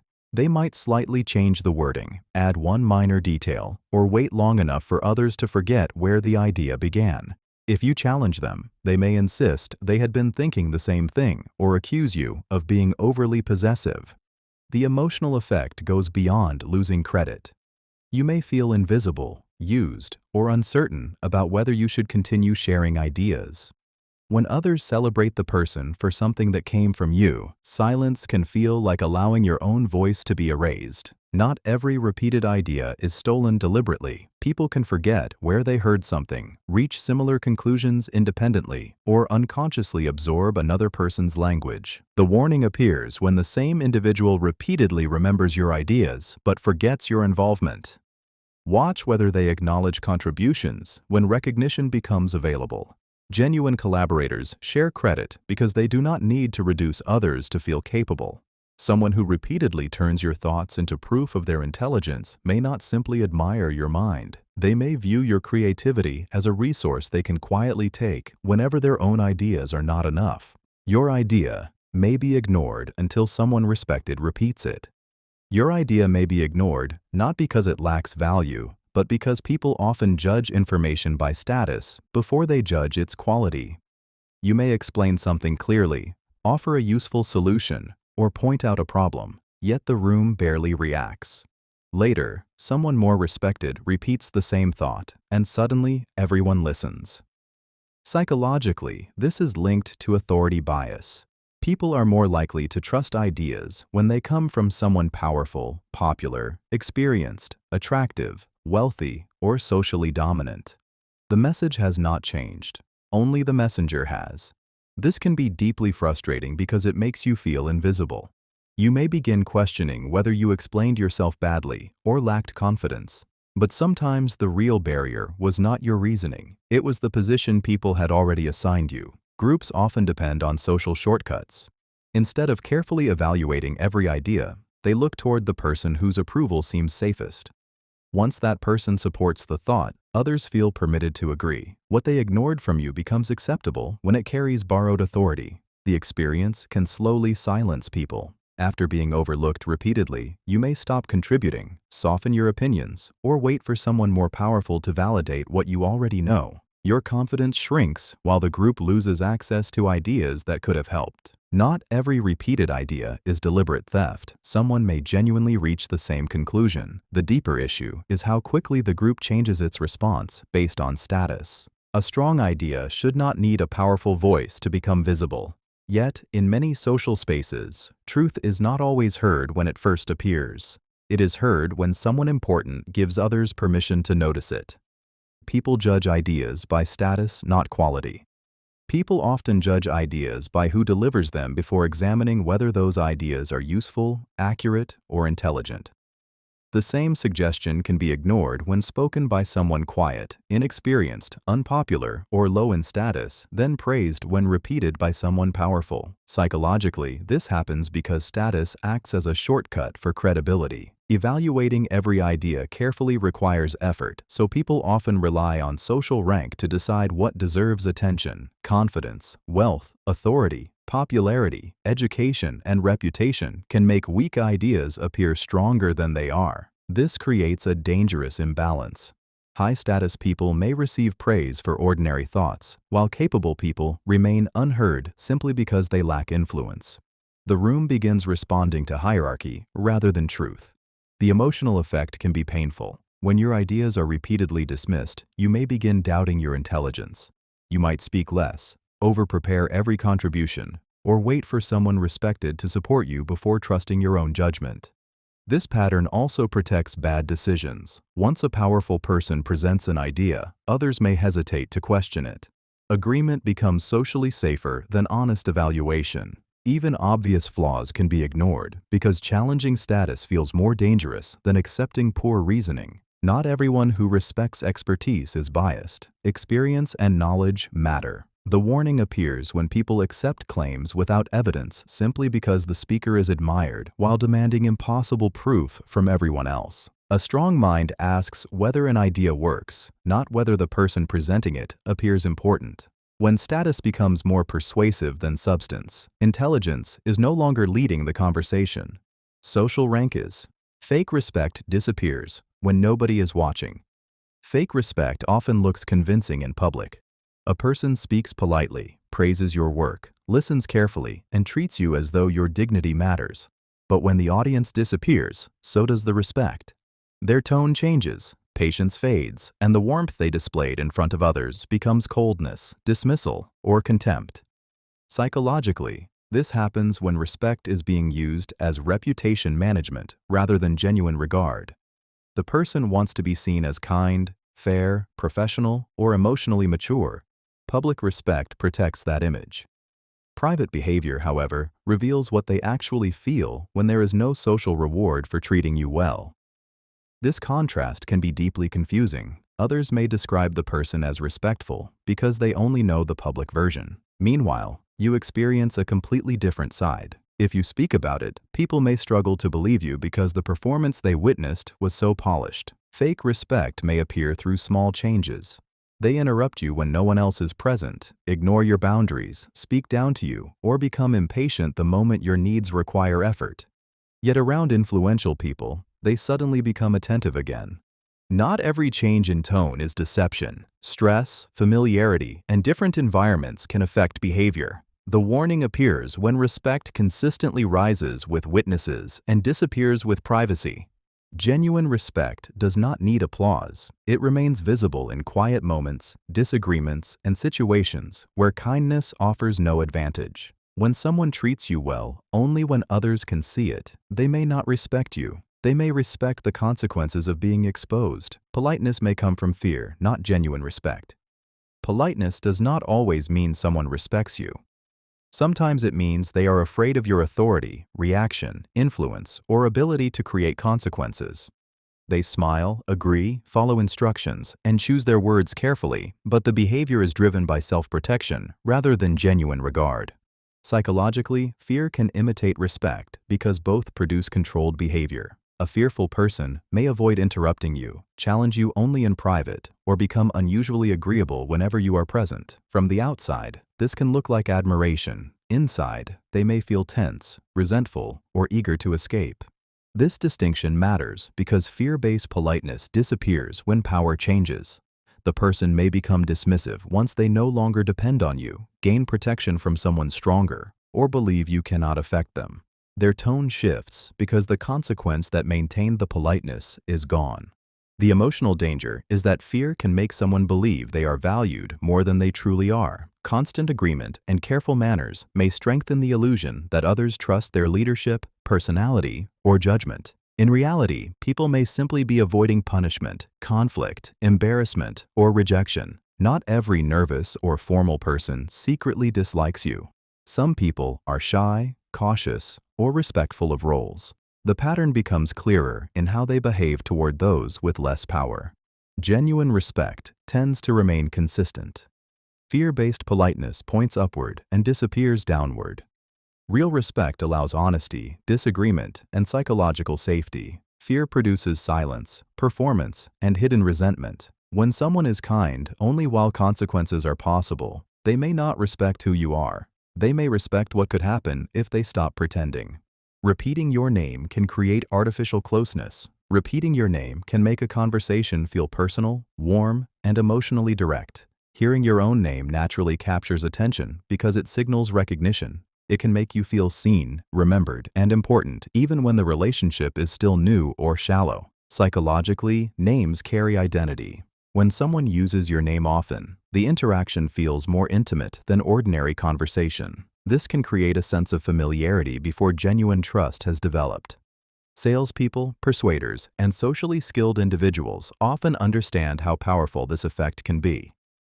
The pattern becomes noticeable when your name is used too frequently or at emotionally strategic moments. A person may repeat it while giving compliments, asking for favors, calming your objections, or trying to make a message feel more sincere. The name softens the request and creates the impression that they are speaking to the deepest, most personal part of you. This can lower your defenses because personalized attention feels different from general politeness. You may assume the person cares more than they actually do, simply because the conversation feels unusually focused on you. Not everyone who uses your name often has hidden motives. Some people communicate warmly or have learned to remember names as a sign of respect. The warning appears when the closeness feels rushed, the person knows little about you, or their use of your name seems designed to influence your emotions. Real closeness develops through consistency, understanding, and shared experience. A name can create the feeling of connection quickly, but it cannot prove that the connection is genuine. Strong eye contact can imitate sincerity. Strong eye contact is often associated with honesty, confidence, and emotional presence. When someone looks directly into your eyes while speaking, you may feel that they are fully engaged and have nothing to hide, but eye contact can also be performed deliberately to create the appearance of sincerity. Psychologically, people often treat direct gaze as evidence of truthfulness. Someone who avoids eye contact may seem nervous or deceptive, while someone who maintains it appears trustworthy. A socially skilled person can use this expectation to strengthen a message that has not yet been proven by behavior. They may hold your gaze while making promises, denying wrongdoing, offering compliments, or asking for trust. The intensity can make the moment feel emotionally powerful. You may focus more on how convincing they seem than on whether their words are consistent, specific, or supported by evidence. Strong eye contact can also create pressure. Some people use it to dominate the interaction, discourage questions, or make disagreement feel uncomfortable. Instead of building connection, the gaze becomes a tool for controlling the emotional atmosphere. Not everyone who maintains eye contact is manipulative. Many people use it naturally to show attention and respect. Others may avoid it because of anxiety, culture, neurodivergence, or discomfort, not dishonesty. Eye contact alone is therefore a weak measure of character. The warning appears when a person's gaze feels sincere, but their actions repeatedly contradict their words. Real honesty survives examination, time, and accountability. Someone can train their eyes to look convincing. It is much harder to train inconsistent behavior to remain hidden forever. A fake smile rarely reaches the eyes. A fake smile can look convincing at first because the mouth performs the expected expression. The lips lift, the teeth show, and the face appears friendly. Yet something still feels emotionally absent. The smile is visible, but the warmth behind it is missing. Psychologically, genuine smiles usually involve more than the mouth. The muscles around the eyes often tighten naturally, creating softness, slight narrowing, and subtle lines at the corners. A forced smile may keep the eyes unchanged, alert, cold, or disconnected from the rest of the face. This matters because people often use smiles to manage impressions. Someone may smile to appear polite, hide irritation, reduce suspicion, or make hostility harder to detect. The expression tells you they are pleased, while their eyes, tone, and body remain tense. The emotional effect can be unsettling. You may feel that something is wrong, even though the person looks friendly. Because the smile appears socially acceptable, you might dismiss your discomfort and assume you're imagining the tension. Not every smile that fails to reach the eyes is deceptive. Fatigue, anxiety, grief, shyness, cultural habits, or simple politeness can affect expression. Facial cues should never be treated as proof of hidden intent. The pattern becomes more meaningful when the smile appears during your embarrassment, failure, discomfort, or success. Watch whether their eyes show concern, warmth, or genuine pleasure, and whether their behavior matches the expression. A smile can be produced in a second. Genuine warmth is harder to manufacture because it appears across the entire interaction, not only around the mouth. Some laugh louder around powerful people. Some people laugh louder around powerful individuals because laughter can signal approval, loyalty, and social alignment. A joke that would normally receive a small smile suddenly produces exaggerated amusement when it comes from someone wealthy, influential, popular, or feared. Psychologically, this behavior is often linked to status sensitivity. People naturally pay closer attention to those who can reward, include, promote, or protect them. Laughing becomes more than a reaction to humor. It becomes a way of communicating, "I understand you, I support you, and I belong near you." The change may be subtle at first. They lean forward more, laugh before the joke is finished, repeat the powerful person's words, or encourage others to join in. Their amusement grows because being visibly pleased can strengthen their position. This can become uncomfortable when the joke is weak, insulting, or directed at someone with less power. The laughter may continue because disagreeing feels socially risky. By laughing, they protect themselves from becoming the next target and show that they are aligned with the stronger person. The emotional effect on others can be painful. Someone being mocked may feel abandoned, while the group hides cruelty inside shared amusement. The laughter makes the powerful person's behavior seem acceptable, even when people privately disagree. Not every loud laugh is calculated. Nervousness, excitement, and personality all affect expression. The warning appears when someone's enthusiasm rises sharply around status and disappears around ordinary people. Genuine amusement responds to humor. Status-driven laughter responds to hierarchy. Sometimes the loudest person in the room is not enjoying the joke most. They are making sure the most powerful person notices their approval. Excessive agreement can create false trust. Excessive agreement can make someone feel unusually safe because constant validation creates the impression of deep understanding. A person may approve every opinion, support every decision, and mirror every belief you express. The connection feels effortless because nothing is challenged.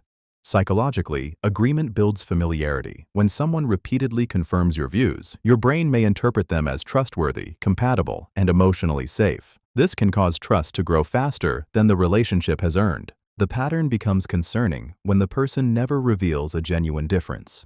They adjust their views to match yours, avoid honest disagreement, and tell you exactly what keeps the interaction comfortable. Their goal may not be understanding. It may be access, approval, influence, or protection from rejection.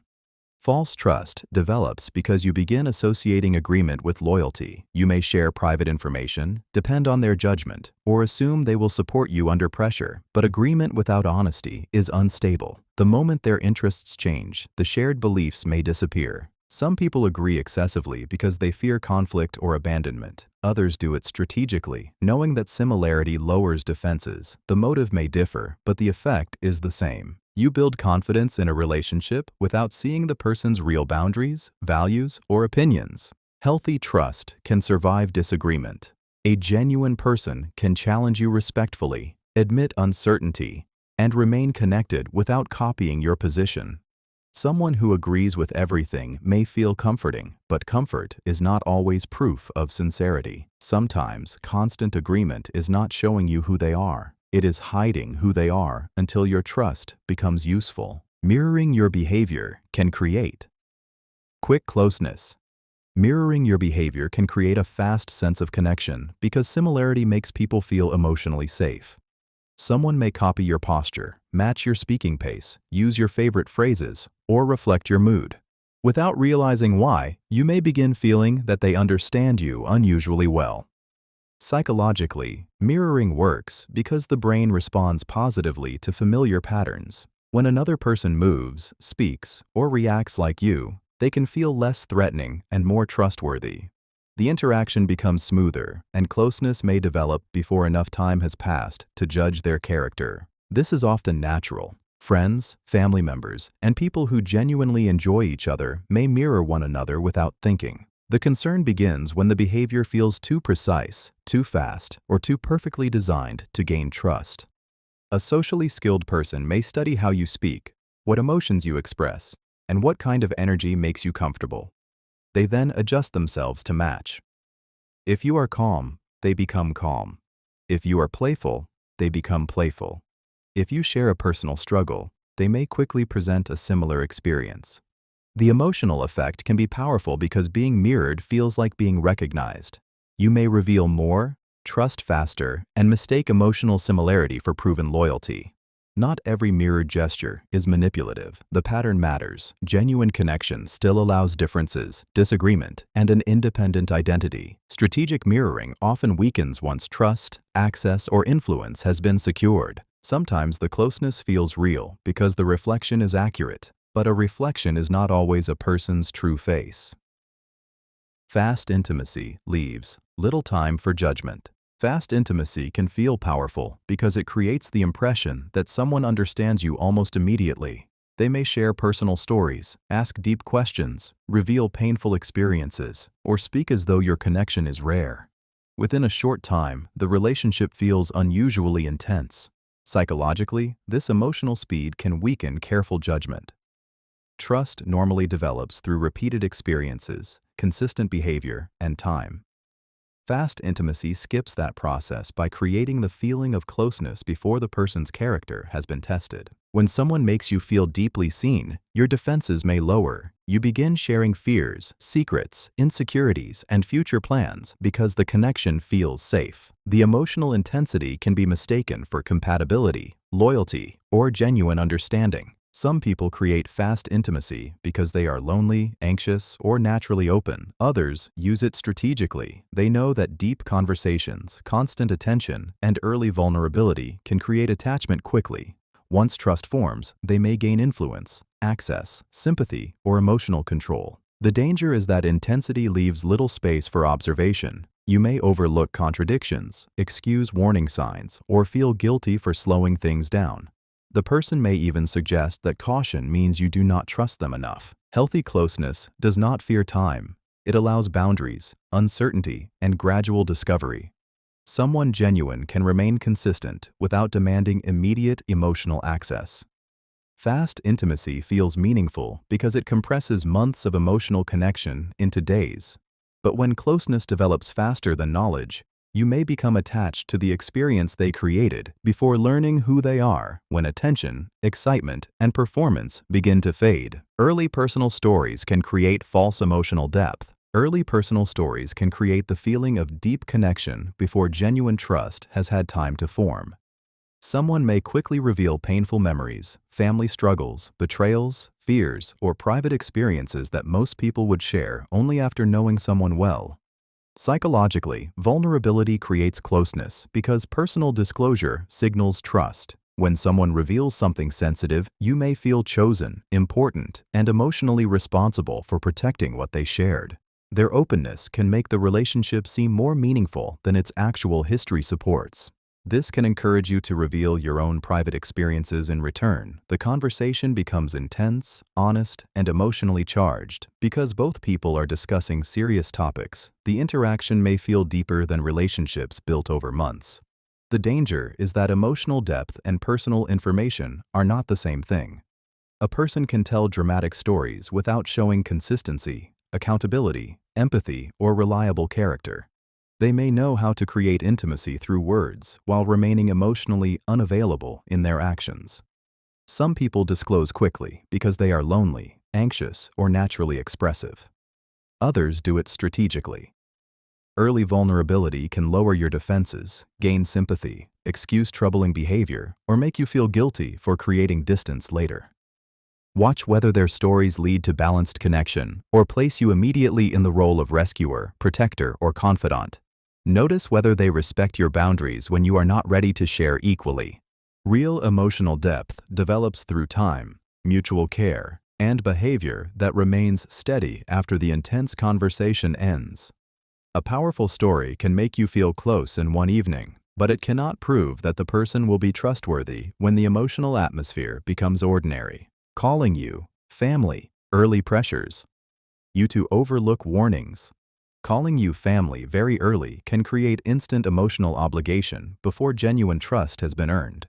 The word carries loyalty, safety, permanence, and belonging.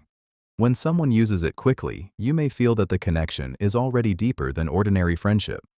Psychologically, family language lowers boundaries because people are taught to forgive relatives, remain loyal during conflict, and tolerate imperfections. Once someone places you inside that category, questioning them may begin to feel cold, disloyal, or ungrateful. They may say, "You are like family to me," after only a short time, then use that closeness to request favors, access, secrecy, money, emotional support, or immediate trust.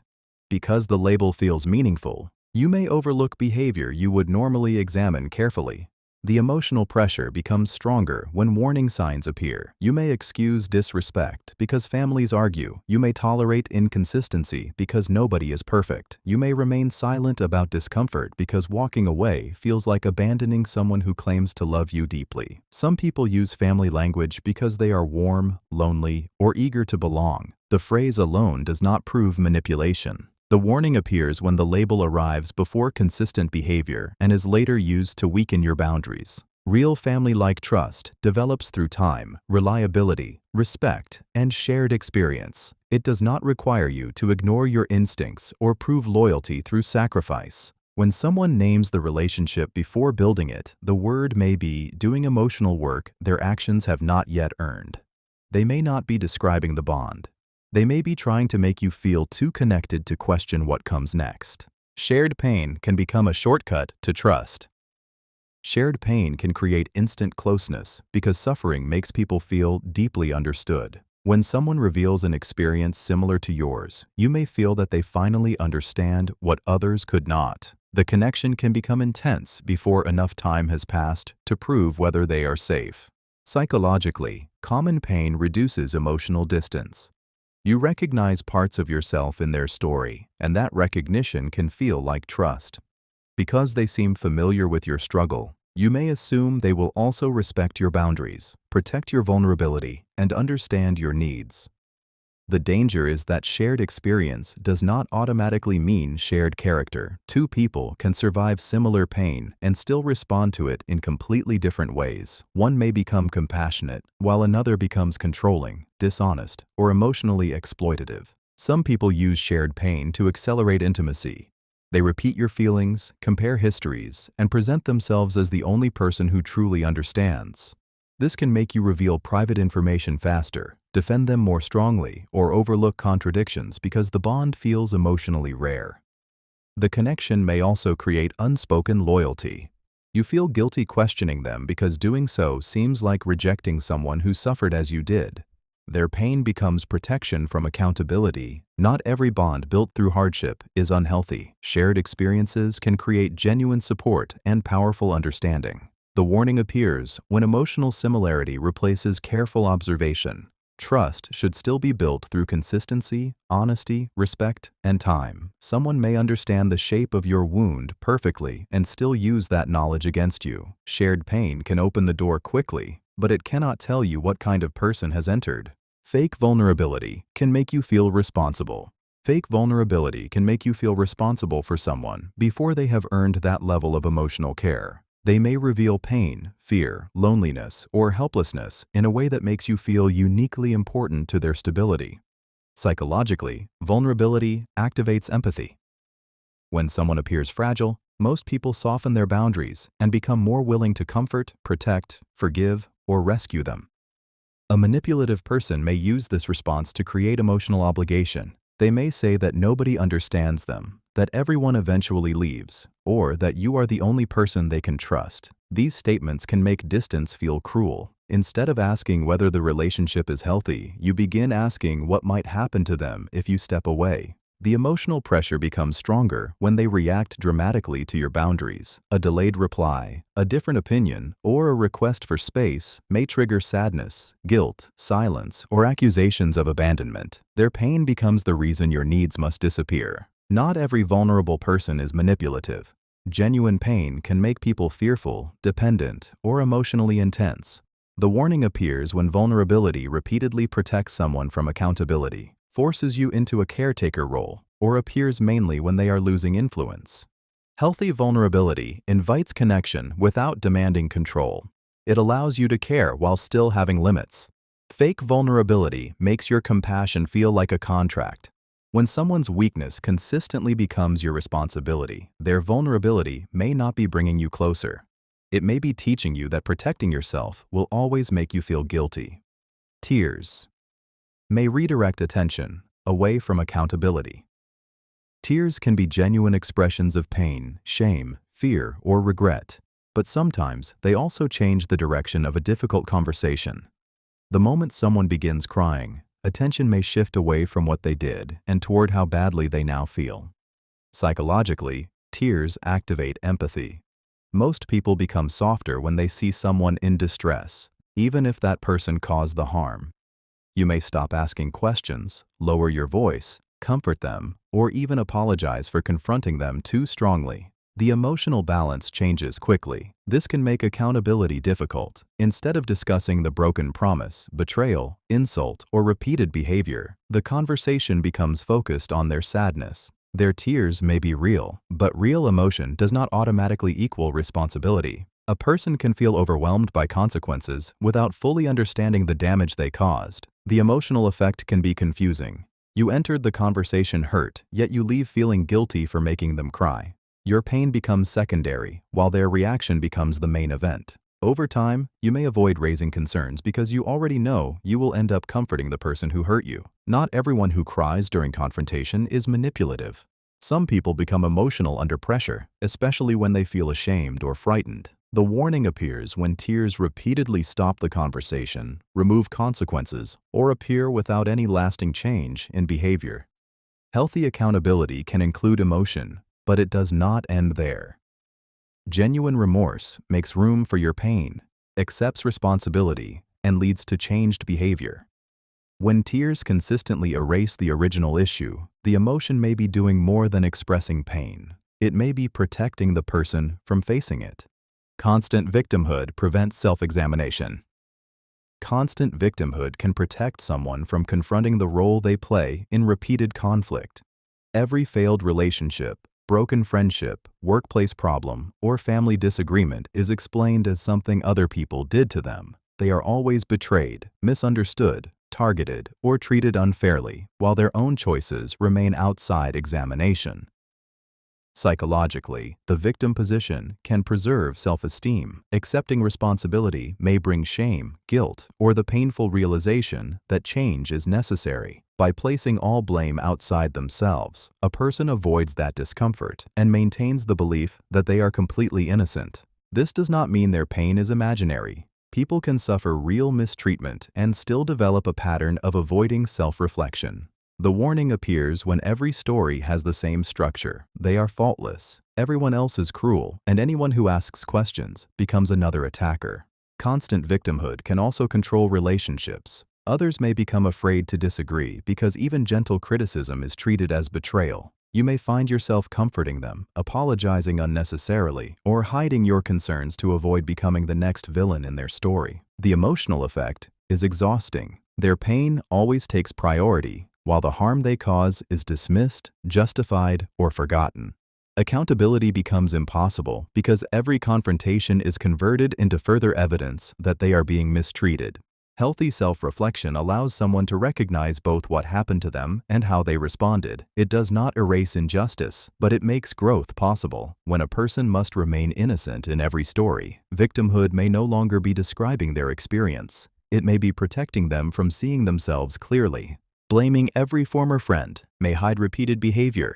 Blaming every former friend can hide a pattern the person does not want to examine. They describe each friendship as ending because the other person was jealous, toxic, disloyal, controlling, or unstable.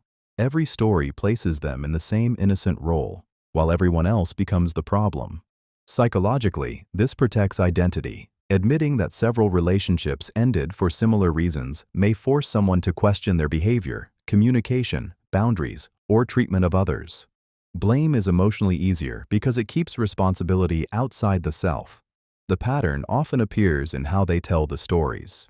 Former friends are described in extreme terms. Their own actions remain vague, and any criticism they received is dismissed as cruelty. They may reveal many details about what others did, yet struggle to explain what those people accused them of doing. This can be dangerous for new relationships because you may be encouraged to take sides before knowing the full history. The person may use past betrayals to gain sympathy, test your loyalty, or make you afraid of becoming just like everyone else if you disagree.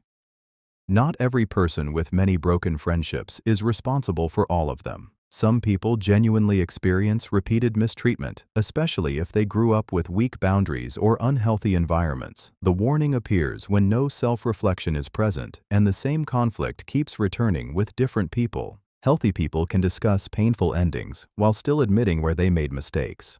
When every former friend is portrayed as terrible and the storyteller remains completely blameless, the repeated problem may not only exist in the people who left. Fake explanations protect image instead of revealing truth. Fake explanations are designed to make someone look reasonable without helping you understand what truly happened. They may give long answers, emotional stories, or complicated details. Yet the central question remains untouched. You hear many words but receive very little clarity.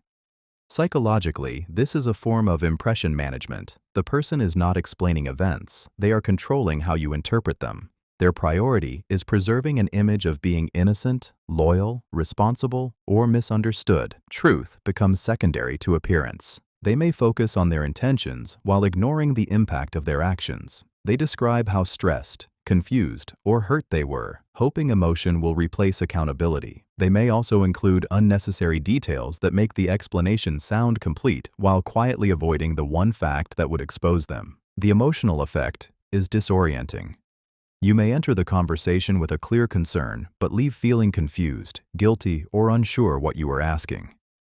Because the explanation sounded thoughtful, you may assume the problem is your inability to understand rather than their refusal to answer directly. A genuine explanation creates clarity, even when the truth is uncomfortable. It connects actions to consequences, answers specific questions, and accepts contradictions. A fake explanation creates fog. It protects the speaker while exhausting the listener. Watch whether their answer helps you understand the situation or merely makes them appear sympathetic. When every explanation defends their character but never reveals the full truth, they may not be trying to help you see what happened. They may be trying to decide what you are allowed to see. Excessive detail can make lies sound believable. Excessive detail can make a lie sound convincing because people often associate specificity with memory. A person may describe exact times, small movements, background noises, clothing, messages, and unrelated events, creating the impression that the story must be true because it sounds carefully remembered. Psychologically, detailed stories feel more complete. The mind fills fewer gaps, so the listener experiences less uncertainty. A deceptive person may understand this and overload the explanation with information, hoping the volume of detail will distract from contradictions in the central claim. They may answer a simple question with a long story, repeat minor facts, or emphasize details nobody asked about. The explanation becomes so crowded that challenging it feels difficult. You may forget the original issue while trying to follow every part. This can also create false confidence. The speaker appears calm, prepared, and certain, while you feel confused or overly suspicious. Because the story sounds polished, you may assume your discomfort comes from mistrust rather than inconsistency. However, detail alone does not prove dishonesty. Honest people can remember events vividly, especially when something was emotional or unusual. The warning appears when the details seem rehearsed, unnecessary, or strangely precise, while important questions remain unanswered. Real truth can usually survive simple clarification. It does not need constant decoration to remain believable. When someone offers 10 details around the issue but avoids the one fact that matters, the detail may not be helping you understand. It may be creating enough noise to hide what the story cannot safely explain. Answering a different question to avoid exposure. Some people avoid exposure by answering a question you never asked. You request a clear explanation, but they respond with a story about their intentions, your tone, someone else's behavior, or everything they have done for you. The conversation sounds active, yet the central issue remains untouched. Psychologically, this is a form of deflection. A direct answer may reveal a lie, contradiction, selfish motive, or broken promise. By shifting the question, the person protects themselves without openly refusing to respond. Their answer creates movement while preventing clarity. They may respond to, "Why did you hide this?" with, "Why do you never trust me?" Instead of explaining what happened, they turn your question into a criticism of your character. You are suddenly defending yourself while they escape examination. This tactic can be emotionally exhausting. You may repeat the question several times, only to receive longer explanations that lead further away from the truth. Eventually, frustration makes you sound aggressive, allowing them to focus on your reaction rather than their behavior. Not every indirect answer is deceptive. People sometimes misunderstand questions, become anxious, or struggle to explain themselves. The warning appears when the person understands simple questions in every other situation, but becomes strangely confused whenever accountability is involved. A sincere response addresses the actual concern, even when the answer is uncomfortable. It may include context, but context does not replace clarity. When someone repeatedly answers around the question, pay attention to what remains missing. The avoided answer may reveal more than everything they were willing to say. Anger can be used to stop further questioning. Anger can be used to shut down questions when someone feels exposed. Instead of answering clearly, they raise their voice, become offended, attack your tone, or act as though asking for an explanation is itself a betrayal. Psychologically, anger changes the balance of the conversation. Your attention moves away from the original issue and toward managing their reaction. You may begin speaking more softly, apologizing, or abandoning the question simply to restore peace. This tactic works because many people fear conflict. When questioning repeatedly produces anger, the mind learns that seeking clarity is dangerous. Over time, you may stop asking what happened, ignore contradictions, or accept explanations that never truly make sense. The person may say, "How dare you question me?" Or, "After everything I have done, this is how you treat me." Their outrage creates moral pressure. Suddenly, you are defending your character while they avoid defending their behavior. The emotional effect can be powerful. You may leave the conversation feeling guilty, frightened, or ashamed for asking something reasonable. Their anger becomes so intense that the unanswered question begins to seem less important than preventing another explosion. Not every angry response is manipulative. People can become emotional when they feel falsely accused, overwhelmed, or misunderstood. The warning appears when anger repeatedly replaces direct answers and disappears once you stop questioning. Healthy communication can include frustration, but it still returns to the issue. When anger consistently ends the conversation, it may not be expressing truth. It may be protecting something the person does not want examined. Fake innocence often appears as exaggerated shock. Fake innocence often appears as exaggerated shock because a dramatic reaction can make an accusation seem impossible. When confronted, a person may widen their eyes, raise their voice, repeat your words in disbelief, or act deeply offended that you could suspect them. Psychologically, exaggerated shock redirects attention. Instead of examining what happened, you begin questioning whether your concern was unfair. Their reaction becomes so intense that the original evidence suddenly feels smaller than the emotional scene unfolding in front of you. They may say, "How could you ever think that about me?" Or, "I cannot believe you would accuse me of something like this." These statements do not answer the concern. They place pressure on you to prove that you are not cruel, suspicious, or disloyal. This tactic works because innocent people can also feel shocked when falsely accused. A deceptive person may copy that expected reaction, knowing that emotional intensity is often mistaken for sincerity. The stronger the performance, the more hesitant you may become. The emotional effect can be disorienting. You may enter the conversation certain about what you noticed, then leave apologizing for bringing it up. Their outrage makes your questions feel like wrongdoing, while their behavior remains unexplained. Not every shocked reaction is fake. People respond differently to confrontation, and genuine surprise can be intense. The warning appears when the shock replaces direct answers, grows more dramatic as evidence increases, or disappears once you withdraw the question. Real innocence can survive calm examination. It provides clarity, facts, and patience. When someone relies mainly on theatrical disbelief, the shock may not prove that they are innocent. It may be designed to make you feel guilty for looking closer. People may accuse others of their own behavior. People may accuse others of the exact behavior they are trying to hide in themselves. A dishonest person may become obsessed with catching lies. Someone who seeks control may constantly call others controlling. A person driven by jealousy may insist that everyone else is jealous of them. Psychologically, this is often called projection. Uncomfortable motives, emotions, or actions are pushed outward and assigned to someone else. By focusing attention on another person's supposed flaws, the accuser avoids examining their own behavior. Projection can also create protection. If they accuse you first, your later concerns may look like retaliation. They shape the story before you can explain what happened, making themselves appear alert, innocent, or victimized while placing you on the defensive. The emotional effect can be deeply confusing. You may begin defending yourself against accusations that feel completely disconnected from reality.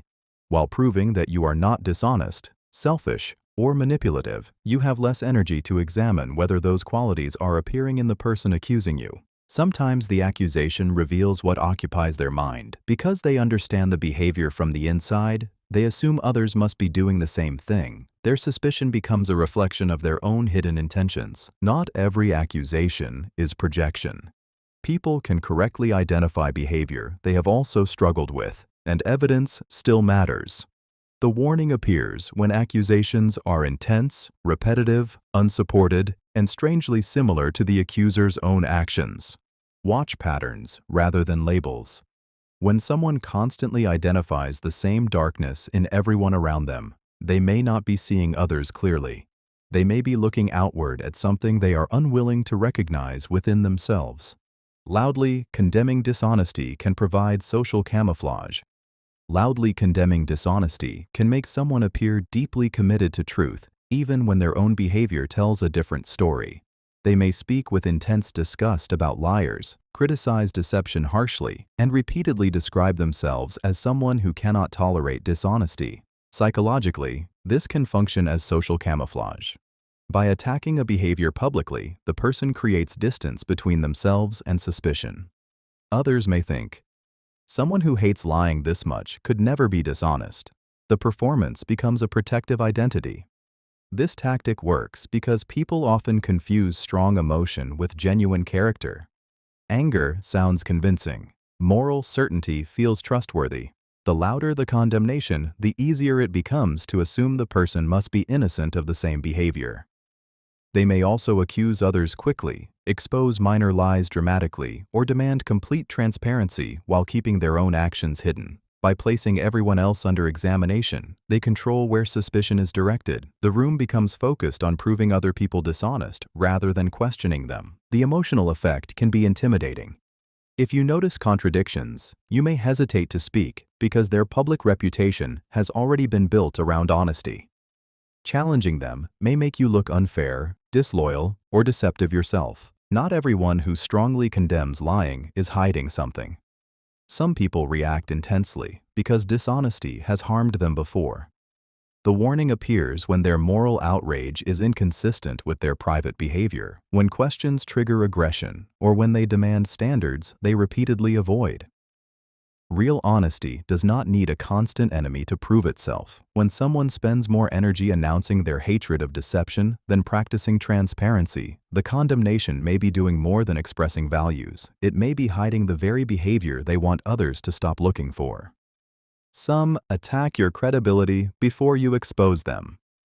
Some people attack your credibility before you can expose their behavior because they understand that truth is easier to dismiss when the speaker has already been discredited. Before you say anything, they may describe you as unstable, dishonest, jealous, dramatic, confused, or overly sensitive.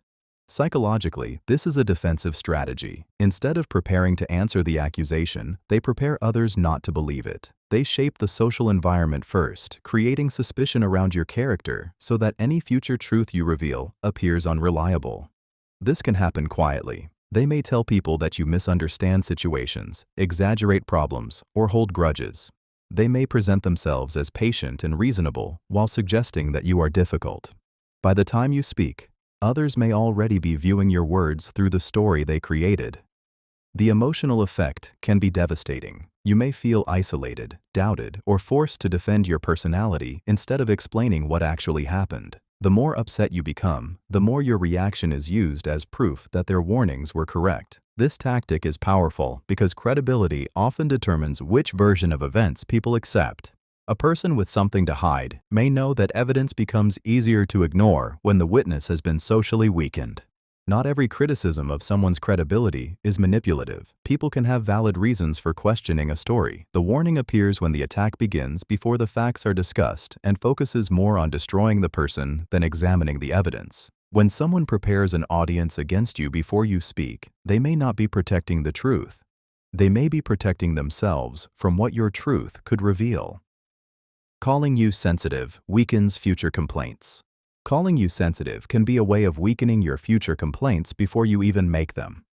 Once someone labels you as emotional, dramatic, or easily offended, every concern you raise becomes easier to dismiss. The focus shifts from what happened to how you reacted. Psychologically, this is powerful because repeated labels can shape both social perception and self-perception. Other people may begin assuming that your discomfort is exaggerated. You may also start questioning yourself before speaking, wondering whether the problem is real or whether you are simply too sensitive. This creates a dangerous silence. You may tolerate disrespect, ignore warning signs, or soften serious concerns because you do not want to confirm the label. Meanwhile, the other person gains more freedom to behave badly without being challenged. They may use the phrase after insults, broken boundaries, cold behavior, or humiliating jokes. Instead of addressing the impact, they make your emotional response the problem. Your pain becomes evidence against you. The emotional effect can be deeply confusing. You begin editing your feelings to appear reasonable. You may explain yourself carefully, stay calm under pressure, or avoid showing hurt. Yet the label remains ready whenever accountability gets too close. Not every comment about sensitivity is manipulative.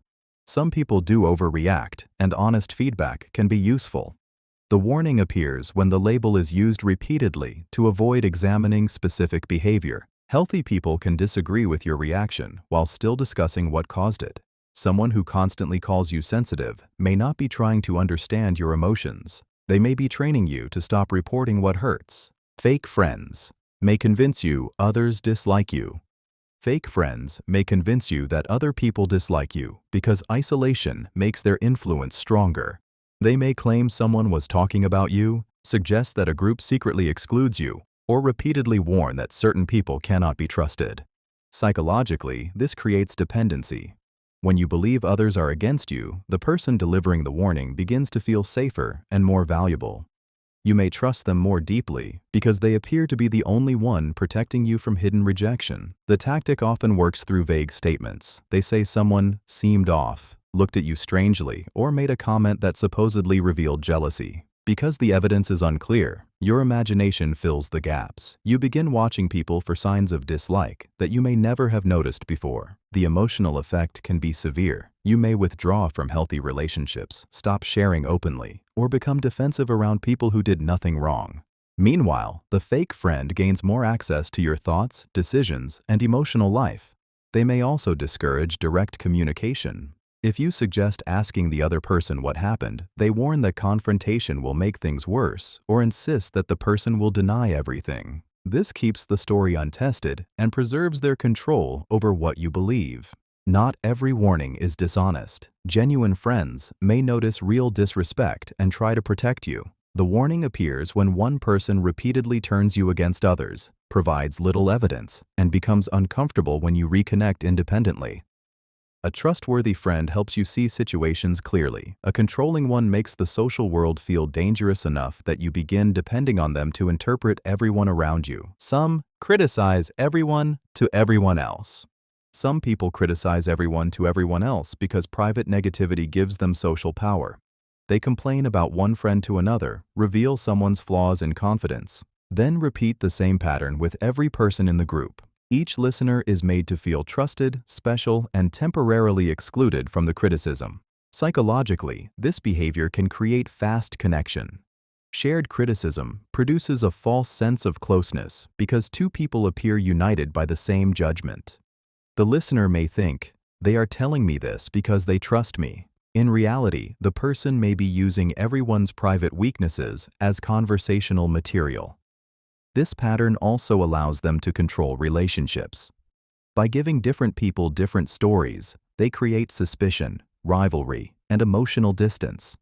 Friends who might otherwise communicate directly begin seeing one another through filtered information. The critic becomes the center of the network because everyone depends on them for updates. The emotional danger is that you may feel safe while they criticize others, forgetting that the same behavior will likely happen when you leave. Their warmth toward you does not mean loyalty. It may only mean you are the current audience rather than the current target. Some people criticize constantly because it helps them avoid examining themselves. Focusing on everyone else's flaws creates temporary superiority and keeps attention away from their own behavior. Not every private complaint is betrayal. People sometimes need support when relationships are difficult. The warning appears when criticism is constant, entertaining, unnecessary, and shared with people who cannot solve the problem. Someone who gives you every person's secrets is also showing you what they may do with yours. Relationships built on gossip always need a new target. Relationships built on gossip often feel close because shared secrets create excitement, trust, and a sense of being included. Two people bond by discussing someone else's flaws, mistakes, relationships, or private struggles. The criticism becomes the main activity holding the connection together. Psychologically, gossip can create temporary unity. When two people judge the same target, they feel aligned. The target becomes the outsider, while the gossiping pair feels closer, smarter, or morally superior. But this closeness is unstable because it depends on having someone to examine. Once the current target becomes less interesting, leaves the group, or stops providing new material, the relationship needs another person to discuss. Without a new target, the bond may feel empty. One of the gossiping partners may eventually become the easiest replacement. This is what makes gossip-based closeness dangerous. The behavior that made you feel trusted also reveals how the person handles trust. If they share everyone else's private information with you, they may share yours when another audience becomes available. The emotional shift can happen suddenly. A person who once agreed with everything you said may begin questioning your motives, repeating your mistakes, or turning your private comments into group entertainment. You discover that you were never permanently safe. You were only temporarily useful. Not every discussion about another person is harmful gossip. People sometimes need advice, support, or protection. The warning appears when the conversation exists mainly for judgment, entertainment, or superiority. Healthy relationships can survive without a shared enemy. When gossip is the foundation, silence becomes uncomfortable, and someone must eventually be placed beneath the bond to keep it alive. Gossip-based closeness ends when you become the target. Gossip-based closeness can feel powerful because it creates the illusion that you are inside a protected circle. Someone shares secrets, reveals private opinions, and speaks openly about other people's weaknesses. You may believe this honesty proves that they trust you more than everyone else.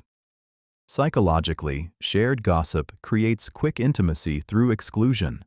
Two people feel closer because a third person has been placed outside the bond. The private information becomes a kind of social glue, making the relationship feel special, intense, and emotionally privileged. The danger is that the closeness depends on having someone to discuss. Once other targets become less interesting, unavailable, or no longer useful, the attention may turn toward you. The same person who once exposed everyone else's secrets may begin repeating your private words, exaggerating your mistakes, or presenting your vulnerabilities as entertainment. This can feel like a shocking betrayal because you believed you were different.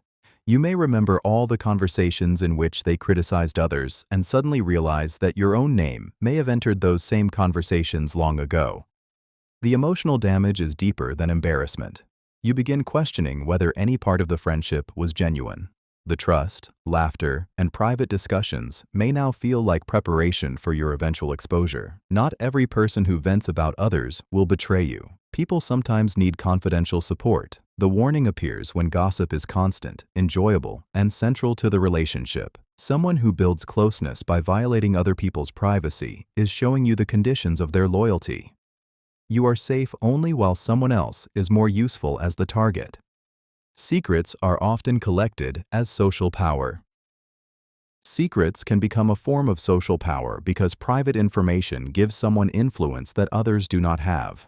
A person may encourage confessions, remember sensitive details, and position themselves as the trusted keeper of everyone's hidden struggles. Psychologically, knowing secrets creates advantage. It helps someone understand people's fears, loyalties, conflicts, and vulnerabilities. They may use that knowledge to predict reactions, control conversations, strengthen alliances, or make themselves appear important within a group. The collection often begins through warmth. They listen carefully, promise confidentiality, and make you feel safe enough to reveal what you normally protect. Because they seem compassionate, you may not notice how little they disclose about themselves. The relationship feels intimate, but the vulnerability is mostly one-sided. Some people do not expose secrets directly. Instead, they hint that they know something, use private details to influence decisions, or remind you that they hold information capable of changing how others see you. The secret becomes quiet leverage, even when no threat is spoken. The emotional danger is that you may feel unable to set boundaries or leave the relationship. You worry about what could be repeated, distorted, or used against you. Trust slowly turns into dependence because the person knows too much. Not everyone who knows many secrets is manipulative. Genuine confidants protect privacy and never use vulnerability for advantage. The warning appears when information is collected more eagerly than comfort is offered, when confidentiality changes according to convenience, or when secrets become proof of social importance. A trustworthy person holds your private truth carefully. A power-seeking person stores it like currency, waiting for the moment when knowing more than everyone else becomes useful. Sharing secrets may test how useful you are. Sharing a secret can sometimes be less about trust and more about testing what you will do with privileged information. A person may reveal something private about someone else, then carefully observe your reaction. They want to know whether you will offer advice, take their side, spread the story, provide another secret, or become emotionally invested. Psychologically, this functions as a social test. Information is given in small amounts so the person can measure your loyalty, discretion, influence, and usefulness. If you react in the way they hoped, they may share more and gradually pull you deeper into their private network. They may also be testing whether you can become an ally. By telling you something damaging about another person, they create an unspoken bond. You now possess information that separates you from the person being discussed and connects you to the one who revealed it. The emotional danger is that receiving a secret can make you feel important. You may believe you were chosen because you are trusted, wise, or unusually close to them. That feeling can lower your judgment and encourage you to prove your loyalty by sharing information of your own. Sometimes the real test begins later. They watch whether you protect the secret, use it to help them, or repeat it where it can produce an advantage. Your response tells them what role you could play in future conflicts. Not every private disclosure is calculated. Genuine friends share sensitive information when they need support. The warning appears when the secret belongs to someone else, arrives unusually early, or seems designed to recruit you into judgment. A person who gives you confidential information may not only be showing trust, they may be studying whether you can be trusted to serve their interests. Confidential information can create fake trust. Confidential information can create the illusion of trust because being given a secret makes you feel chosen. When someone reveals something private, sensitive, or supposedly unknown to others, you may believe the relationship has reached a deeper level. Psychologically, secrets create exclusivity. Knowing something others do not know can make you feel important, loyal, and emotionally connected to the person who shared it. That feeling of special access may cause you to trust them faster than their behavior has earned. A manipulative person may use confidential information to accelerate closeness. They tell you something dramatic, then watch how you respond. If you protect the secret, comfort them, or share something equally personal, the relationship quickly becomes more emotionally intense. The danger is that secrecy can imitate intimacy. You may know private details about someone's life without actually knowing whether they are honest, consistent, or respectful. Information creates the feeling of depth, but it does not prove character. Confidential stories can also create obligation. Once you hold the secret, you may feel responsible for the person, afraid to disappoint them, or pressured to take their side. The information becomes a silent bond that makes distance feel like betrayal. Not every private disclosure is manipulative. Genuine trust often includes confidentiality. The warning appears when secrets are shared unusually early, belong to other people, or are used to pressure you into loyalty. Real trust grows through consistency, respect, and time. A secret can make you feel close in one conversation, but sometimes what feels like trust is only the emotional weight of being given information you were never meant to carry. Competition may be created to prevent people. Comparing stories. Competition can be deliberately created to keep people divided, suspicious, and too focused on one another to compare what they have been told. A person may praise one individual in front of another, give different versions of the same story, or suggest that attention, loyalty, and approval are limited. Psychologically, rivalry weakens communication. When people feel threatened by each other, they are less likely to speak openly, share concerns, or notice contradictions. Instead of asking, "What has this person told you?" they begin asking, "Why do they prefer you?" The person creating the competition gains control by becoming the center of everyone's attention. They may tell each person that the other is jealous, untrustworthy, or trying to replace them. Because both sides feel insecure, they work harder to prove loyalty rather than comparing experiences. This can create powerful emotional confusion. You may begin viewing someone as an enemy even though they have received the same mixed messages, private criticism, or false promises. The conflict feels personal, but both people may be reacting to information designed to keep them apart. The pattern becomes clearer when direct conversation is discouraged. The person may warn that comparing stories will cause drama, insist that private conversations must remain secret, or become defensive when people communicate without them. Not every rivalry is manufactured. Competition can develop naturally through insecurity, status, or limited opportunities. The warning appears when one person repeatedly carries messages, changes stories, and benefits from keeping others divided. Healthy relationships do not require people to compete for basic respect.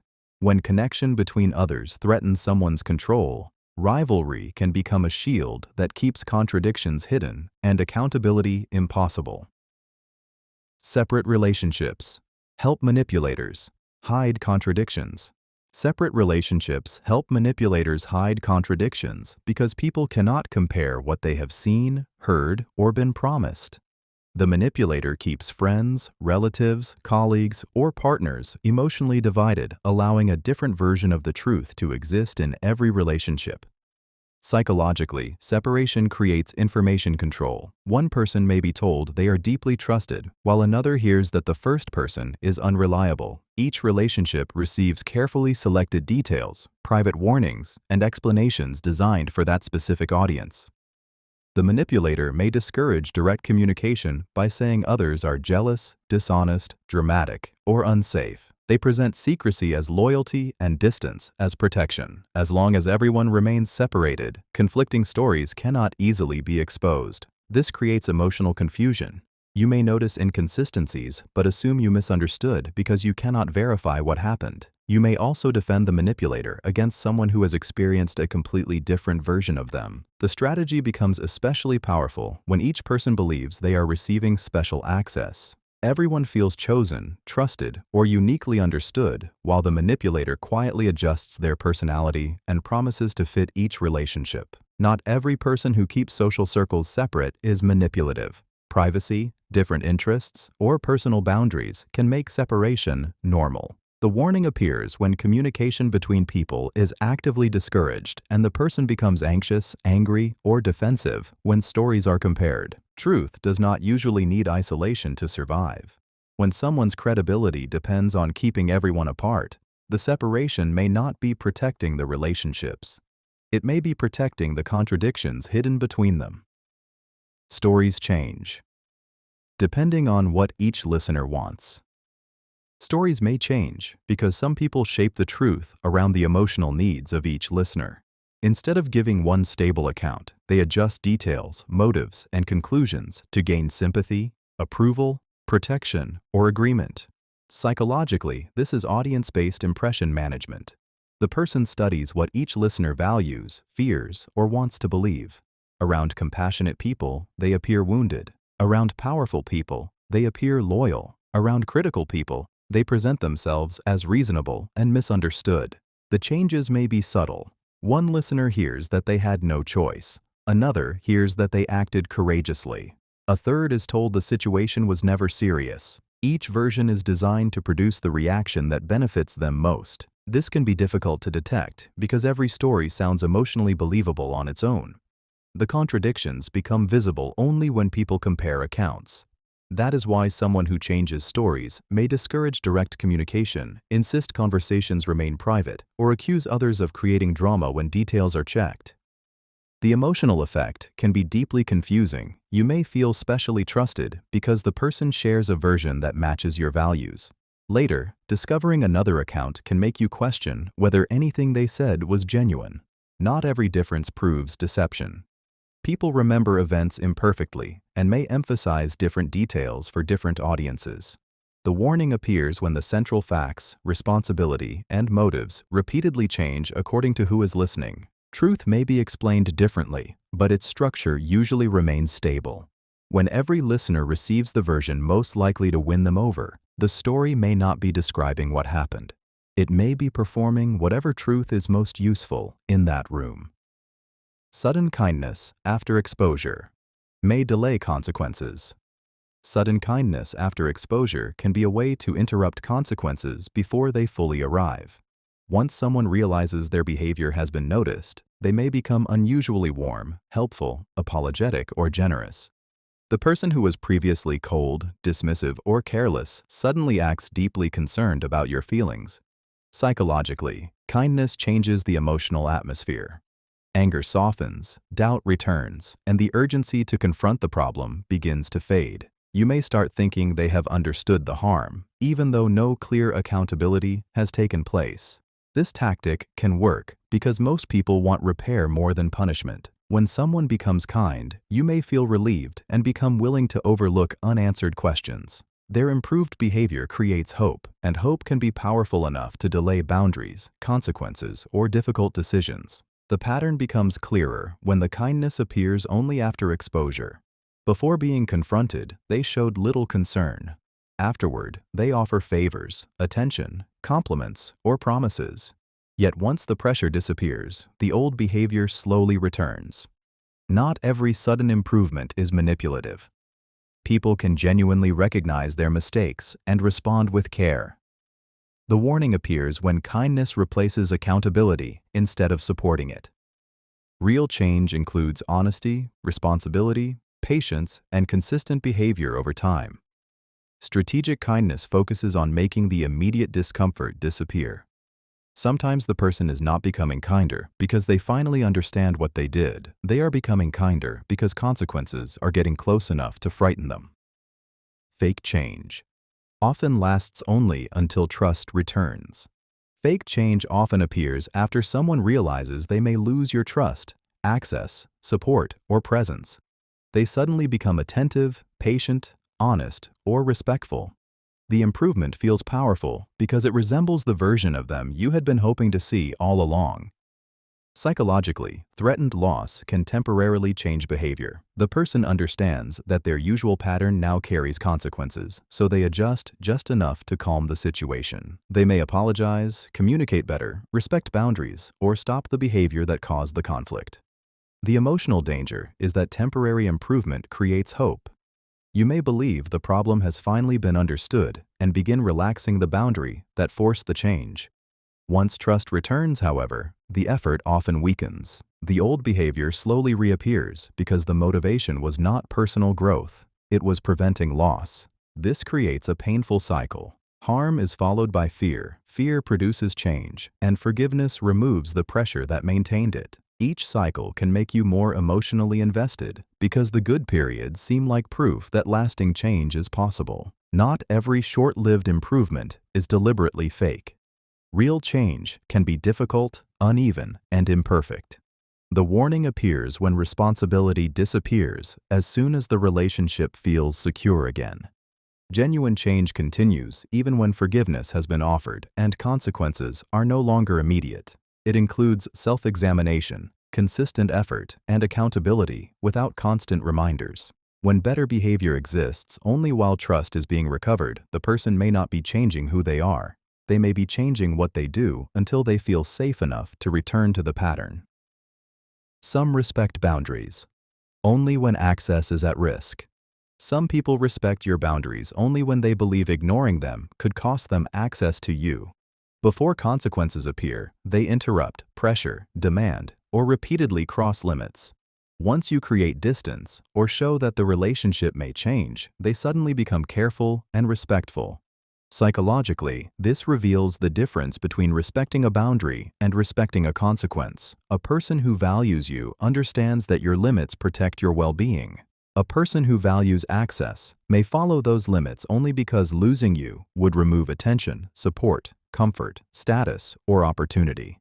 The change can feel reassuring. They stop pushing, give you space, and say they finally understand. You may believe the relationship is becoming healthier, but once they feel secure again, small violations may return. They test whether the consequence is still real and how much access they can recover without losing you.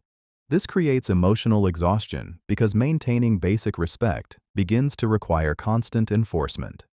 You feel responsible for reminding, warning, and proving that your limits matter.